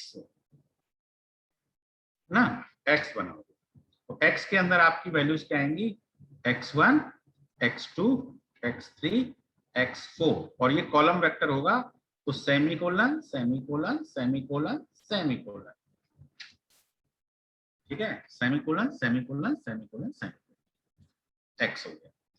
फिर आप एक बनाओगे B मैट्रिक्स, और बी मैट्रिक्स भी आपका कॉलम वेक्टर होगा, उसकी वैल्यूज होंगी 40 -2 12 -42। तो आप लिखेंगे 40 सेमीकोलन -2 सेमीकोलन 12 सेमीकोलन -42 बी। तो ए एक्स बी आपका 3 मैट्रिक्स बनाने हैं, केवल 3 मैट्रिक्स। उसके बाद आपको क्या लिखना है, x equal to inverse of A multiplied B, है ना। आपने पढ़ा होगा पहले, A x equal to B होता है कि नहीं होता है। किसी भी सेट ऑफ एल्जेब्रिक इक्वेशन को हम ए एक्स इक्वल टू बी के फॉर्म में लिख सकते हैं। तो x इक्वल टू क्या होता है, A inverse B, A inverse B, यही मैट्रिक्स मेथड है। तो inverse of A multiplied B, बस इतना करते ही आपके आंसर आ जाएंगे। First answer, second answer, third answer, fourth answer. बताओ कर लोगे कि नहीं कर लोगे, बहुत आसान। सर जब हम x के मैट्रिक्स बनाएंगे तो वो वेरिएबल एक्सेप्ट कर लेगा? ये नहीं करेगा क्योंकि कोई न्यूमेरिक वैल्यू नहीं है, ये वाली लाइन की बात कर रहे हो। हाँ ठीक है, तो इसको एक्सेप्ट यदि ना भी करें, मतलब इस लाइन को यदि हम ना भी लिखें, सीधे सीधे x इक्वल टू लिखेंगे, तब हमको 4 आंसर मिल जाएंगे। तो पहला आंसर x1 को रिप्रेजेंट करेगा, दूसरा x2 को, तीसरा x3 को, चौथा x4 को। तो इस लाइन को आप नहीं भी लिखेंगे तब भी आपका प्रोग्राम रन हो जाएगा। और यदि आप इस लाइन को लिखना ही चाहते हैं तो आप क्या करना, इस लाइन से पहले एक सिंबल, इसको सिंबॉलिक कर देना, symbolic x1 x2 x3 x4। तो ये अब x1 x2 x3 4 कैसे वेरिएबल हो गए, सिंबॉलिक वेरिएबल हो गए। तो फिर अब इस लाइन में आपकी एरर नहीं आई। ठीक है, तो ऐसा भी सिंबॉलिक वेरिएबल मतलब सिंबॉलिक में एक क्लास लूंगा अलग से, है ना। सिंबॉलिक वेरिएबल ऐसा है कि C++ प्रोग्रामिंग वगैरह में ये दिक्कत थी कि वो सिंबॉलिक वेरिएबल पे काम नहीं करती थी। सिंबॉलिक वेरिएबल का मतलब होता है कि जैसे मान लीजिए a प्लस बी में a प्लस बी का ही मल्टीप्लाई करना है। मेरा पहला वेरिएबल a प्लस बी, दूसरा वेरिएबल a प्लस बी, और मुझे मल्टीप्लाई करना है। तो मेरा answer a square plus 2ab plus b square आना चाहिए, है ना। तो जब तक हम a को न्यूमेरिक वैल्यू दें, b को न्यूमेरिक वैल्यू दे दें, तब तो ये एग्जीक्यूट हो जाता है और आंसर न्यूमेरिक फॉर्म में आ जाता है। लेकिन मुझे आंसर वेरिएबल के फॉर्म में ही चाहिए, तो उस केस में इस a और b को मैं डिक्लेयर करूंगा एज ए सिंबॉलिक वेरिएबल। जैसे हम जब भी कभी क्वेश्चन करते हैं तो हम क्या कहते हैं, let the value of variable equal to x।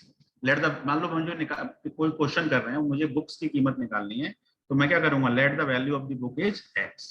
किसी भी अननोन को हम x y z मान लेते हैं। तो सिमिलरली सिंबॉलिक का मतलब ये है कि ये a b हमारे अननोन वैल्यूज हैं। तो फिर उस जब यदि आपने डिक्लेयर कर दिया है तो ऑक्टेव उनको अननोन वैल्यूज के फॉर्म में ही मल्टीप्लाई, डिवाइड, पावर, जो भी फंक्शन करना है वो सब करता रहता है। So this symbolic tool box is a very useful tool which is available in MATLAB also and Octave also. ठीक है, तो मैं कहां पर था, मैं था यहाँ पर, solution of algebraic equations having 4 unknowns. ठीक है, तो ये हो गया। इसके बाद सॉल्यूशन ऑफ डिफरेंशियल इक्वेशन, ये हम नेक्स्ट क्लास में लेंगे। मैथमेटिकल मॉडलिंग भी नेक्स्ट क्लास में लेंगे, और क्विज नेक्स्ट क्लास में एग्जीक्यूट करेंगे, है ना। एक क्विज में आपके लिए तैयार है, उसको आपको अटेम्प्ट करना है। और असाइनमेंट मैं आपको दे चुका हूँ, मैंने आपको 2 असाइनमेंट दिए हैं, एक तो सर्किल वाला दिया है, तो अभी मैं एक सर्किल प्लॉट करके आपको दिखा रहा हूँ, ठीक। और 2-3 कमांड और मैंने नोट की, एक तो मैजिक वाली और एक इनवर्स वाली, ये भी मैं आपको दिखा रहा हूँ। तो अब मैं पीपीटी को स्टॉप शेयर कर रहा हूँ और वापस मैं जा रहा हूँ ऑक्टेव पर, है ना। मैं चैट में देखूं क्या लिखा है। मोबाइल ऑक्टिव यूजर्स असाइनमेंट कैसे सेंड करेंगे। देखो फाइल बन जाएगी आपकी, ठीक है, उसका स्क्रीनशॉट ले लीजिएगा और फिगर जो बनेगा उसका स्क्रीनशॉट ले लीजिएगा, उन स्क्रीनशॉट को अटैच कर देना मेल पर। सिंपल है, ठीक है, सिंपल है, इसमें कोई सर जो अभी सर्कल नहीं देखना चाहते हैं वो लीव कर सकते हैं? क्या चीज सर जो सर्कल वाला भी नहीं देखना चाहते हैं वो लीव कर दें सर, खुद से करें अगर असाइनमेंट सर्कल वाला नहीं देखना चाहते हैं वो नहीं अभी रही है, अभी सर्कल केवल सर्कल ही थोड़ी डिस्कस कर रहे हैं, हम और भी चीजें करेंगे ना, इन्वर्स वगैरह पूरी क्लास में रहेंगे तो अच्छा है ना। तो चलिए बस अब मैं थोड़ा टाइम ही और लूंगा आपका, उसके बाद हम क्लास एंड करेंगे जल्दी।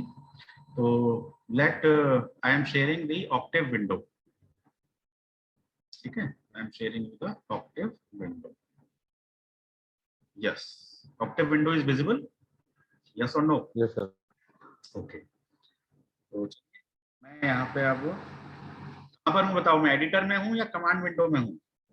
मेरा कर्सर कहाँ पर है, एडिटर में या कमांड विंडो में? एडिटर में है। एडिटर में है। कौन सी फाइल में है, लूप 1 में है या और p2m p2.m p2.m, ठीक है। तो इस p2.m के अंदर हमने स्ट्रेट लाइंस प्लॉट है ना, स्ट्रेट लाइंस प्लॉट करी। तो इसके अंदर हम समझाने के लिए, जैसे मुझे तो मालूम है कि मैंने इसमें स्ट्रेट लाइंस का लॉजिक लगाया, तो यहाँ पर मैं एक कमेंट डाल सकता हूँ। तो ये भी आप सीख लो, कमांड ये भी होती है परसेंटेज, ठीक है। परसेंटेज के बाद हम जो भी लिखेंगे तो हम यहाँ पे कुछ हेल्प लिख सकते हैं, this program is made for plotting the straight lines, ठीक है। ये एक तरह की कोई भी हेल्प आप लिख सकते हैं, जगह जगह लिख सकते हैं फाइल में, जरूर नहीं कि एक ही जगह लिखेंगे।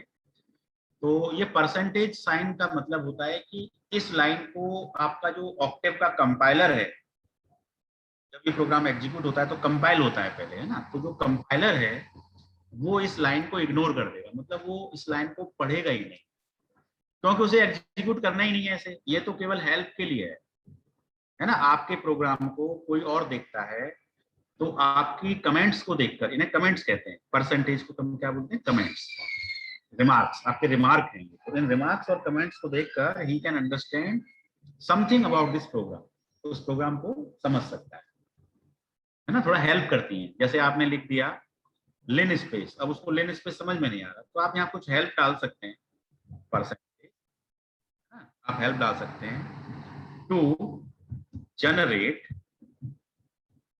20 पॉइंट्स बिटवीन 1 to 40। 1 to 40, समझ में आ गया होगा। इस तरह से हम कमेंट डाल सकते हैं इसके अंदर, तो ये सिर्फ इस मतलब से होता है। तो ये जगह जगह जहां भी डालना चाहें डाल सकते हैं। ऐसा माना जाता है कि यदि आप किसी प्रोग्राम को बना रहे हैं, प्रोग्राम बहुत बड़ा होता है तो उसको समझना बड़ा कठिन होता है ना, प्रोग्राम में बहुत सारे मॉड्यूल्स होते हैं, तो फिर उनको अलग अलग आइदर या आप कमेंट्स जगह जगह पे दे देंगे, proper comments, then it is easy to understand that program. ये सिर्फ इस मतलब से होता है, इसको भी याद रखिएगा, कमेंट्स। अब हम आ रहे हैं कमांड विंडो पर, ठीक है। यहाँ पे मैंने CLC कमांड का यूज किया, स्क्रीन क्लियर हो गई, ठीक है। इसके बाद मैंने एक मैजिक मैट्रिक्स बनाना है, तो मैंने लिखा मैजिक और मैंने डाल दिया ब्रैकेट में 3। ये आपके सामने एक ऐसा मैट्रिक्स है जिसकी पहली रो का टोटल 8, 8 + 1 + 6 कितना हुआ,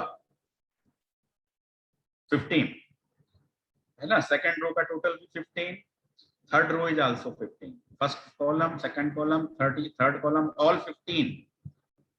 Diagonal 6 + 5 + 4 it is also 15, and 8 + 5 + 2 it is also 15. So it is a magic matrix of size 3 × 3, ठीक है।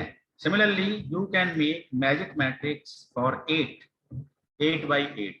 If you total all the 8 rows, all the 8 columns, both the diagonals are having equal sum, ठीक है। तो आप और try करके देख लेना, तो इसको क्रॉस चेक भी कर लेना एक बार, ठीक है। It is magic 7, correct. अब हम मान लो कि ये मैजिक 7 है और इस वाले मैजिक 7 का मैं कुछ नाम देना चाहता हूं, मान लो। तो पहला मैट्रिक्स मैं ले लेता हूं A = मैजिक 7, मैजिक 7।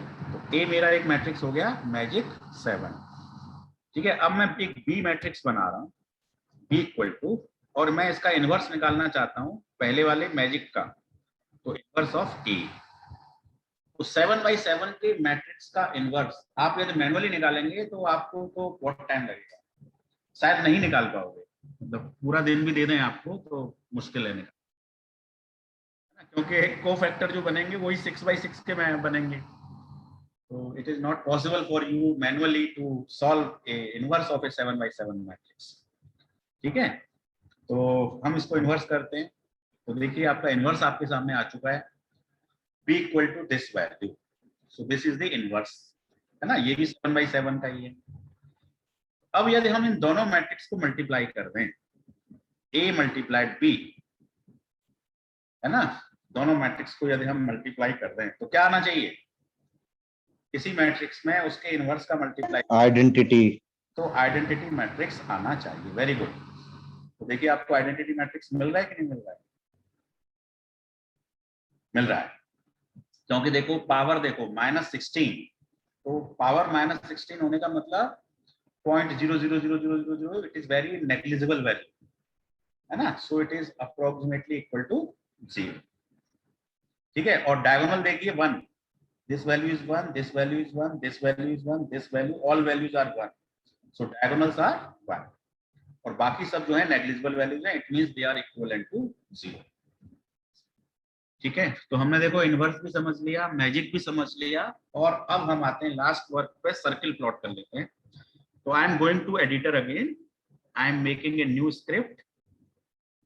ठीक है, न्यू स्क्रिप्ट बना दिया। अब इस न्यू स्क्रिप्ट के अंदर मैंने लिखा, वो तो आप लिख ही देना, क्लियर ऑल, और उसके बाद CLC। ठीक है, उसके बाद आपका CLC हो गया। CLC के बाद सर्किल में रेडियस है, रेडियस डिफाइन कर दो, let radius equal to 3। Circle की रेडियस आपने डिफाइन कर दी, r इक्वल टू 3। अब आपने उसके पॉइंट्स निकाले, है ना, x इक्वल टू, आपने लिखा x equal to r multiplied cos theta, है ना। अब आप डिग्री में काम करेंगे तो cos d लगाइएगा, आप रेडियन में काम करेंगे तो d मत लगाइएगा। ठीक है, तो मैं जो है डिग्री में काम कर रहा हूँ, cos d और थीटा। अब थीटा जो वेरिएबल है वो अभी मैंने डिक्लेयर नहीं किया, तो ऑक्टेव एरर देगा, तो इस थीटा को मुझे क्या करना पड़ेगा, डिफाइन करना पड़ेगा। तो I will define theta equal to, Lin space बहुत बढ़िया कमांड है डिफाइन करने के लिए। एंगल कहां से कहां तक चेंज होता है सर्किल का, 0 से 360, 0,360, कॉमा इस सर्किल पे आपको चाहिए 100 पॉइंट या 25 पॉइंट, 25 पॉइंट ले लेना, 20 भी लोगे चलेगा, आराम से स्मूथ आ जाता है। ठीक है, मान लो 8-10 पॉइंट लोगे तो हो सकता है ऑक्टागन बन जाए, सर्किल की जगह क्या बन जाएगा, ऑक्टागन बन जाएगा। और जब भी पॉइंट, जब ये थोड़े से 15-20 के आसपास होते हैं तो स्मूथ सर्किल आ जाएगा। तो जरूरी नहीं है कि आप 100 पॉइंट लें, 100 पॉइंट लेने से आपकी स्पीड स्लो हो जाएगी। कोई काम आपने 100 पॉइंट में किया तो आपका काम बढ़ गया, तो यदि आपका काम 25 पॉइंट पे हो रहा है, then don't take 100 points. Sir हम इसमें SVG नहीं बना सकते? हाँ, क्या कह रहे हो? हम इसमें SVG नहीं बना सकते, मतलब स्मूथ कर्व जो हो उसका एकदम, चाहे कितना भी जूम करें फिर भी कर्व ही मतलब आए। कितना भी क्या करें, क्वेश्चन नहीं क्लियर हुआ, फिर से बोलो। सर हम सर्कल एक ऐसा प्लॉट कर सकते हैं इसमें जिसमें हम जितना भी जूम इन करें कर्व जो हो वो स्मूथ ही नजर आए। अभी जैसे अगर हम 100 पॉइंट भी ले लेते हैं और 100 इंटू जूम करते हैं तो हमें स्ट्रेट लाइन नजर आएगी। जूम करने के बाद, हाँ, तो हम सर्कल के अगर सर्कमफ्रेंस पे जूम करेंगे तो हमें पॉइंट दिखाएंगे। नहीं नहीं, इसमें तो यदि 25 पॉइंट पे आपका स्मूथ आ जाएगा ना, तो आप जूम करके लेना, वो इसमें स्मूथ ही होगा वो, है ना। नहीं सर, जैसे अभी हम पॉइंट ले रहे हैं, ये इतने पॉइंट पे प्लॉट कर रहा है, तो ये हाँ। एक तो सर जो एक पॉइंट से दूसरे पॉइंट पे ये स्ट्रेट लाइन ही तो ड्रॉ करता होगा। हाँ हाँ, लेकिन जब पॉइंट बहुत पास पास होते हैं, that straight lines are treated as curve। तो वो मतलब पास पास हो जाएंगे। विजुअलाइजेशन, तो वो विजुअलाइजेशन ऐसी होती होगी, पर होता तो स्ट्रेट ही लाइन होगा ना सर वो। होती तो स्ट्रेट ही है, वो तो होंगी जैसे तीर। मान तो लो सर हम पोलर कोऑर्डिनेट का फिर फायदा क्या होगा सर? किसका? पोलर कोऑर्डिनेट का? नहीं, पोलर कोऑर्डिनेट की हेल्प से तो हम सर्किल प्लॉट कर रहे हैं ना, हम तो पॉइंट जनरेट कर रहे हैं। पोलर वो काट फिर भी स्ट्रेट ही रहा है, कर्व में नहीं काट रहा। नहीं नहीं, देखो वो तो विजुअलाइजेशन है, अभी जो फिगर बन के आएगी उस फिगर को आप देखना, आपको स्ट्रेट लाइन थोड़ी नजर आएगी, वो आपको सर्किल ही नजर आएगा। हाँ वो तो नजर आएगा। ना आप किसी भी उसको दिखाइएगा कि यार ये दिस इज द सर्किल, तो वो आपसे कहेगा ही नहीं कि ये स्ट्रेट लाइन है, ये तो बस। नहीं वो zooming सही में बात मान है, लो पर सर प्रॉब्लम अगर आती है तो आप उस केस में हाँ। नंबर ऑफ पॉइंट्स बढ़ा सकते हैं। जितना नंबर ऑफ पॉइंट्स बढ़ा देंगे उतनी स्मूथनेस, जनरल स्मूथनेस जो चाहिए होती है 25-30 पॉइंट पे आ जाती है, उससे ज्यादा पॉइंट्स की जरूरत नहीं होती है। तो मैंने थीटा को डिफाइन कर दिया है, 0 से 360 के बीच 25 पॉइंट्स ले लिए हैं। अब x एक पॉइंट जनरेट कर दिया r cos थीटा। तो अब x के अंदर कितनी वैल्यूज होंगी? थीटा के अंदर 25 वैल्यूज हैं, तो x वेक्टर के अंदर भी 25 वैल्यूज ही होंगी। और similarly I can take y equal to r sin theta. तो इसकी कॉपी कर लेते हैं, ठीक है, कॉपी करके इसको पेस्ट कर देते हैं, यहाँ x की जगह y कर देते हैं, cos की जगह sin कर देते हैं, ठीक है। अब क्या हुआ, प्लॉट x से coding is complete, theta has been defined, x is defined, y is defined, 25 points लिए हैं। अभी देखो मैं 25 की जगह इसको कर देता हूँ 8 पॉइंट्स, है ना, या मैं कर देता हूँ सिंपली 5 पॉइंट्स। तो 5 पॉइंट्स करने पर आपको पेंटागन नजर आएगा। 5 पॉइंट है, 5 पॉइंटों को आप किसी सर्किल पर 5 पॉइंट लेके आप ज्वाइन करेंगे तो आपको पेंटागन नजर आएगा। तो देखते हैं, देखो पेंटागन बनना चाहिए, रन करते हैं इसको। सो रन, ठीक है, प्रोग्राम को सेव करना है, तो सेव करने के लिए इसको दे देते हैं P4, है ना, it is saved and run.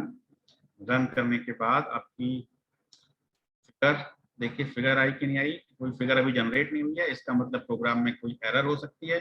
तो कमांड विंडो पे जाइए, कमांड विंडो में देखिए एरर दिखा रहा है।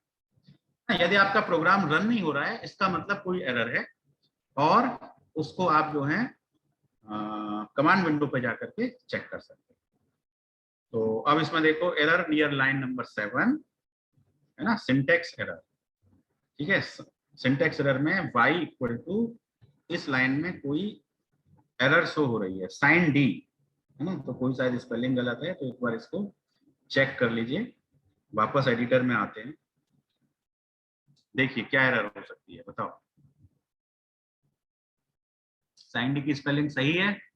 सर ऊपर x equal to r cos d theta के आगे नहीं है ब्रैकेट सर, क्लोज ब्रैकेट। नहीं है। हाँ, ब्रैकेट क्लोज नहीं हुआ है, ये वाला ना, वो कॉपी करने में हट गया था ना वहाँ, राइट, पहले लगाया था, कॉपी हो गई थी वहां तक, राइट। तो x equal to r cos theta, y equal to r sin theta, bracket is complete, now run again. So it is run, है ना। रन करने पे देखते हैं, हाँ नहीं, अभी भी फिगर नहीं आई है, फिगर नहीं आई है ना। तो फिर से वापस जाते हैं, कमांड विंडो में देखो, कमांड विंडो में देखो r इक्वल टू 3, ये तो जनरेट हो चुका है, ठीक है। थीटा इक्वल टू 0, 90, 180, 270, 360, ये 5 वैल्यू थीटा की जनरेट हो गई, क्योंकि हमने 5 पॉइंट दिए थे। x के अंदर भी 5 वैल्यू है, y के अंदर भी 5 वैल्यू, ठीक है। प्लॉट करने के बाद अब देखो एरर तो कोई है नहीं यहाँ पर, तो निश्चित रूप से प्लॉट हुआ होगा। यस, प्लॉट हुआ है, प्लॉट हुआ है, लेकिन मैं आपको शेयर करके दिखाता हूँ, न्यू शेयर फिगर 1। अब इस प्लॉट में आप देख रहे हैं कि स्ट्रेट लाइन वाला प्लॉट पहले से है, क्योंकि हमने होल्ड ऑन कमांड लगा रखी थी पहले। तो होल्ड ऑन का मतलब है कि पहले जो स्ट्रेट लाइन प्लॉट हो चुकी थी उन्हीं के साथ आपको ये जो पेंटागन है ये भी आपको यहाँ पर दिखाई दे रहा है। पर सर हमने क्लियर ऑल भी तो किया था, क्लियर ऑल CLC। नहीं, क्लियर ऑल से तो वेरिएबल क्लियर होते हैं, फिगर नहीं क्लियर होती। फिगर को क्लियर करने के लिए क्लोज फिगर कमांड होती है, ठीक है। अच्छा। इसको दो तरीकों से कर सकते हैं, एक तो हम क्लोज फिगर करके इस फिगर को बंद कर दें, है ना, पहले ही जहां पे हमने क्लियर ऑल CLC लिखा है वहीं पर हम लिखें क्लोज फिगर, तो पुरानी फिगर्स क्लोज हो जाएंगी। और एक दूसरा काम हम ये कर सकते हैं कि ये जो हमने होल्ड ऑन कमांड दे रखी थी उस कमांड को हम होल्ड ऑफ कर दें, ठीक है। तो जैसे ही हम होल्ड ऑफ करेंगे तो ये हमारा जो पेंटागन है ये एक नई विंडो में, नई फिगर में प्लॉट होगा, ठीक है।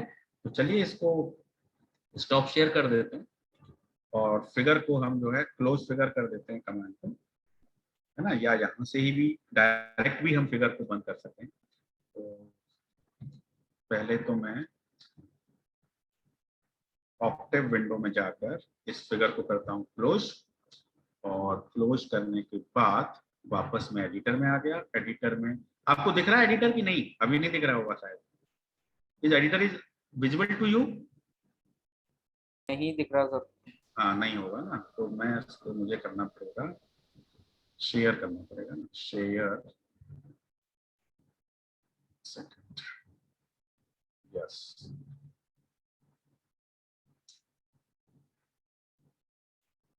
Share screen, Octave window, yes. अब बताएं, अब दिख रहा होगा आपको, है ना, दिख रहा है ना, यस। तो अब इसको हम रन करते हैं दोबारा से, है ना। मैंने वो फिगर बंद कर दिया फिलहाल, और अब मैं दो तरीके मैंने आपको बताए थे। तो मैं यहाँ पे क्लोज फिगर लिख देता, CLC के बाद यहाँ पे क्लोज फिगर लिख सकता हूँ, है ना, लिख क्लोज फिगर,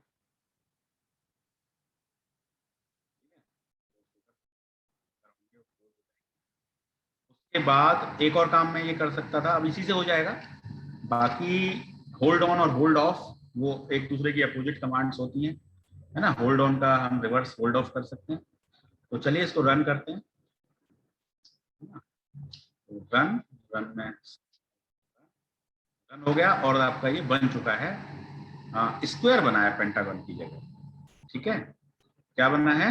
स्क्वायर। अब बताओ स्क्वायर क्यों बना है पेंटागन की, पहले आपको दिखा दूं। न्यू शेयर फिगर 1, देखिए आपको स्क्वायर दिखाई दे रहा है, यस और नो? Yes sir. तो अब ये 4 पॉइंट की वजह से आपको कम है, तो सर्किल तो दिख ही नहीं रहा, आपको स्क्वायर नजर आ रहा है ना। तो अब हमने तो 5 पॉइंट ले रखे हैं, एक पॉइंट कॉमन हो गया है, देखो 0, 90, 180 इस तरह से पॉइंट बने हैं ना। देखो थीटा के अंदर 0 से 5 के बीच में 5 पॉइंट जो बने हैं, तो उनके बीच में स्ट्रेट लाइन तो 4 ही बनेंगी ना। 5 पॉइंटों के बीच में स्ट्रेट लाइन कितनी बनेंगी? 4। स्ट्रेट लाइन खींचने के लिए यू नीड मिनिमम 2 पॉइंट्स, ठीक है। तो यदि आप पॉइंट 5 होंगे तो 4 स्ट्रेट लाइन बनेंगी, यानी कि स्क्वायर नजर आएगा। और यदि आप ऑक्टागन बनाना चाहते हैं तो यहाँ पे आप ले लीजिए 9 पॉइंट्स। तो जब 9 पॉइंट्स होंगे तो आपका ऑक्टागन नजर आएगा, 7 पॉइंट्स होंगे तो हेक्सागन नजर आएगा। तो चलिए ऑक्टागन देखते हैं, ठीक है। इसको रन करते हैं, सेव फाइल एंड रन, ठीक है, सेव फाइल एंड रन। और उसके बाद फिगर दिख रहा है या क्या दिख रहा है? फिगर में ऑक्टागन दिख रहा है या स्क्वायर दिख रहा है? Octagon, octagon. देखिए ऑक्टागन आ गया आपका, 1 2 3 4 5 6 7 8 ऑक्टागन आपने बना दिया, ठीक है। अब जैसे जैसे पॉइंट्स बढ़ते जाएंगे, इन स्ट्रेट लाइंस की जो लेंथ है वो रिड्यूस होती चली जाएगी, ठीक है। फिर एक पॉइंट, एक समय ऐसा आएगा कि इस लेंथ को आपकी आई, आपकी जो आंखें हैं, वो इस लेंथ को जज नहीं कर पाएंगी कि ये स्ट्रेट लाइन है या ये कर्व है। तो आपको कर्व जैसा नजर आएगा, because points are much closer to each other, ठीक है। तो अब मैं जैसे ही इसको 25 पॉइंट करता हूँ, या 20 ही पॉइंट कर लेते हैं, चलो लेट, मैंने इसको 20 पॉइंट किया, रन इट। अब रन करके देखिए आपको कुछ नजर आ रहा है फिगर में? अब भी सर दिख रहे हैं सर पॉइंट, मतलब लेंथ दिख हाँ देखते हैं, दिख रहा होगा अभी। सर इनफाइनाइट कर सकते हैं हम? नहीं, इनफाइनाइट तो अनडिफाइंड होता है ना, इनफाइनाइट नंबर ही ऐसी है जो अनडिफाइंड है। अभी मैं देख लूं कैसा फिगर आ रहा है, सर मैं यहाँ पर सर क्या बोल रहा हूँ, हाँ ऑटो कैड में सर जब हम कर्व बनाते हैं, हाँ, तो उसमें सर इनफाइनाइट पॉइंट होते हैं, क्योंकि हम जब जूम इन करते हैं उसको, DXF फाइल को, तो वो हम चाहे कितना भी जूम इन करते रहे, वो कभी भी टूटी हुई नजर नहीं आती है। SVG file, scalable vector graphic जो होती है सर, जिसको हम चाहे कितना भी बड़ा कर लें, वो ऑटोकैड सॉफ्टवेयर का बेसिक पर्पस क्या है? देखो डिजाइन का लास्ट स्टेप होता है वर्किंग ड्राइंग, ठीक है। डिजाइन के बहुत सारे स्टेप होते हैं, एक स्ट्रेस एनालिसिस होती है, मार्केट रिक्वायरमेंट होती है, फेलर थ्योरी लगाते हैं, और लास्ट में जब हमारी डिजाइन कंप्लीट हो जाती है तब हम उसकी ड्राइंग करते हैं, ठीक है। तो जो ऑटोकैड है या जो प्रोई है या कैटिया है, जो भी सॉफ्टवेयर है, उनका बेसिक पर्पस है ड्राइंग करना, वो बने ही उस पर्पस से है। और ऑक्टेव हुआ, मैटलैब हुआ, ये तो आपकी एनालिसिस, मॉडलिंग, सिमुलेशन, इनका मेन पर्पस ये है। ठीक है, इनका मेन पर्पस ये नहीं है कि हम इसको ऑटोकैड से ड्राइंग के साथ कंपेयर करें। मेरे ख्याल से समझ में आ गया। वो तो सर समझ गया मैं सर। एक्चुअली हाँ। मैं सर जो चाहता हूँ ना सर, जैसे मैं कोई पार्ट बनाना चाहता हूँ तो उसकी जो हाँ। मशीनिंग हो वो जितनी स्मूथ हो सके उतनी स्मूथ होनी चाहिए। तो उसके लिए सर जो मैं प्रोफाइल निकालूंगा सर, इसके कोऑर्डिनेट्स इससे, तो वो जितने स्मूथ तो होने आप कितने चाहिए। पॉइंट्स चाहते हैं? You need 1 crore points? नहीं सर, बात वो नहीं है। बात है सर एसवीजी फाइल क्रिएट करना सर। वो एसवीजी फाइल इससे क्रिएट करना। अब पॉइंट सर चाहे कितने भी आप ले लो, एसवीजी फाइल क्रिएट नहीं हो पाएगी अगर वो जब तक इन्फिनाइट ना हो।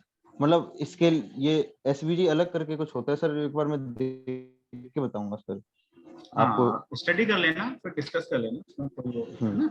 हाँ, तो अभी हमने कितने पॉइंट लिए थे इसमें फिगर में? 20। 20। 20। और 20 पर इसमें अभी भी आपको स्ट्रेट लाइंस नजर आ रही है ना, छोटी छोटी चलो सर 50। आ रही हैं। अब इसको 20 की जगह सपोज हम कर देते हैं 40।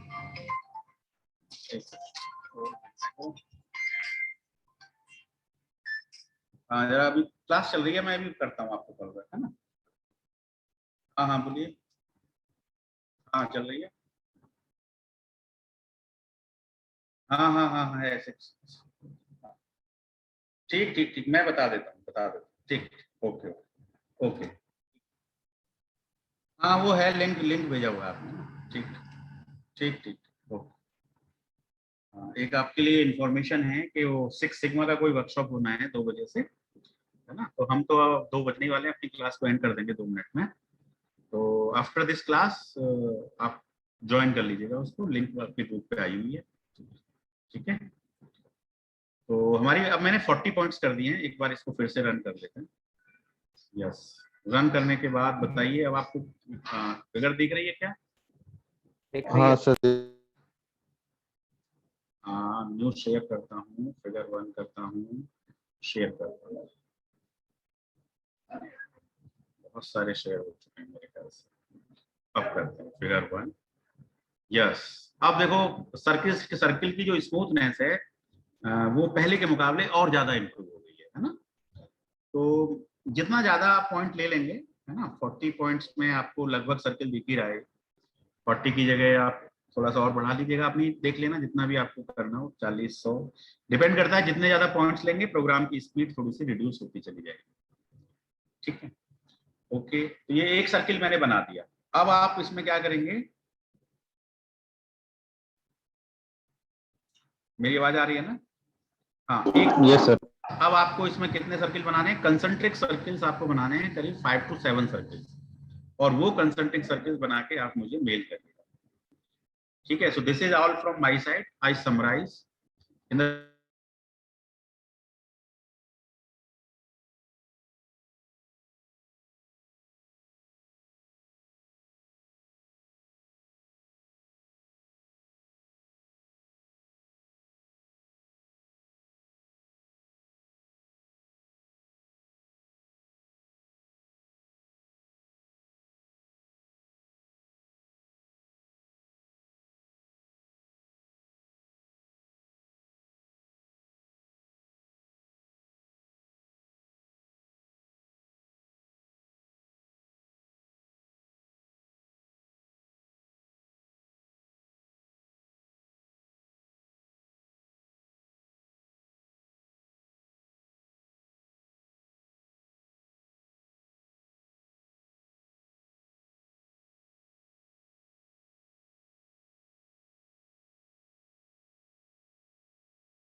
अब गायब हो गई है सब।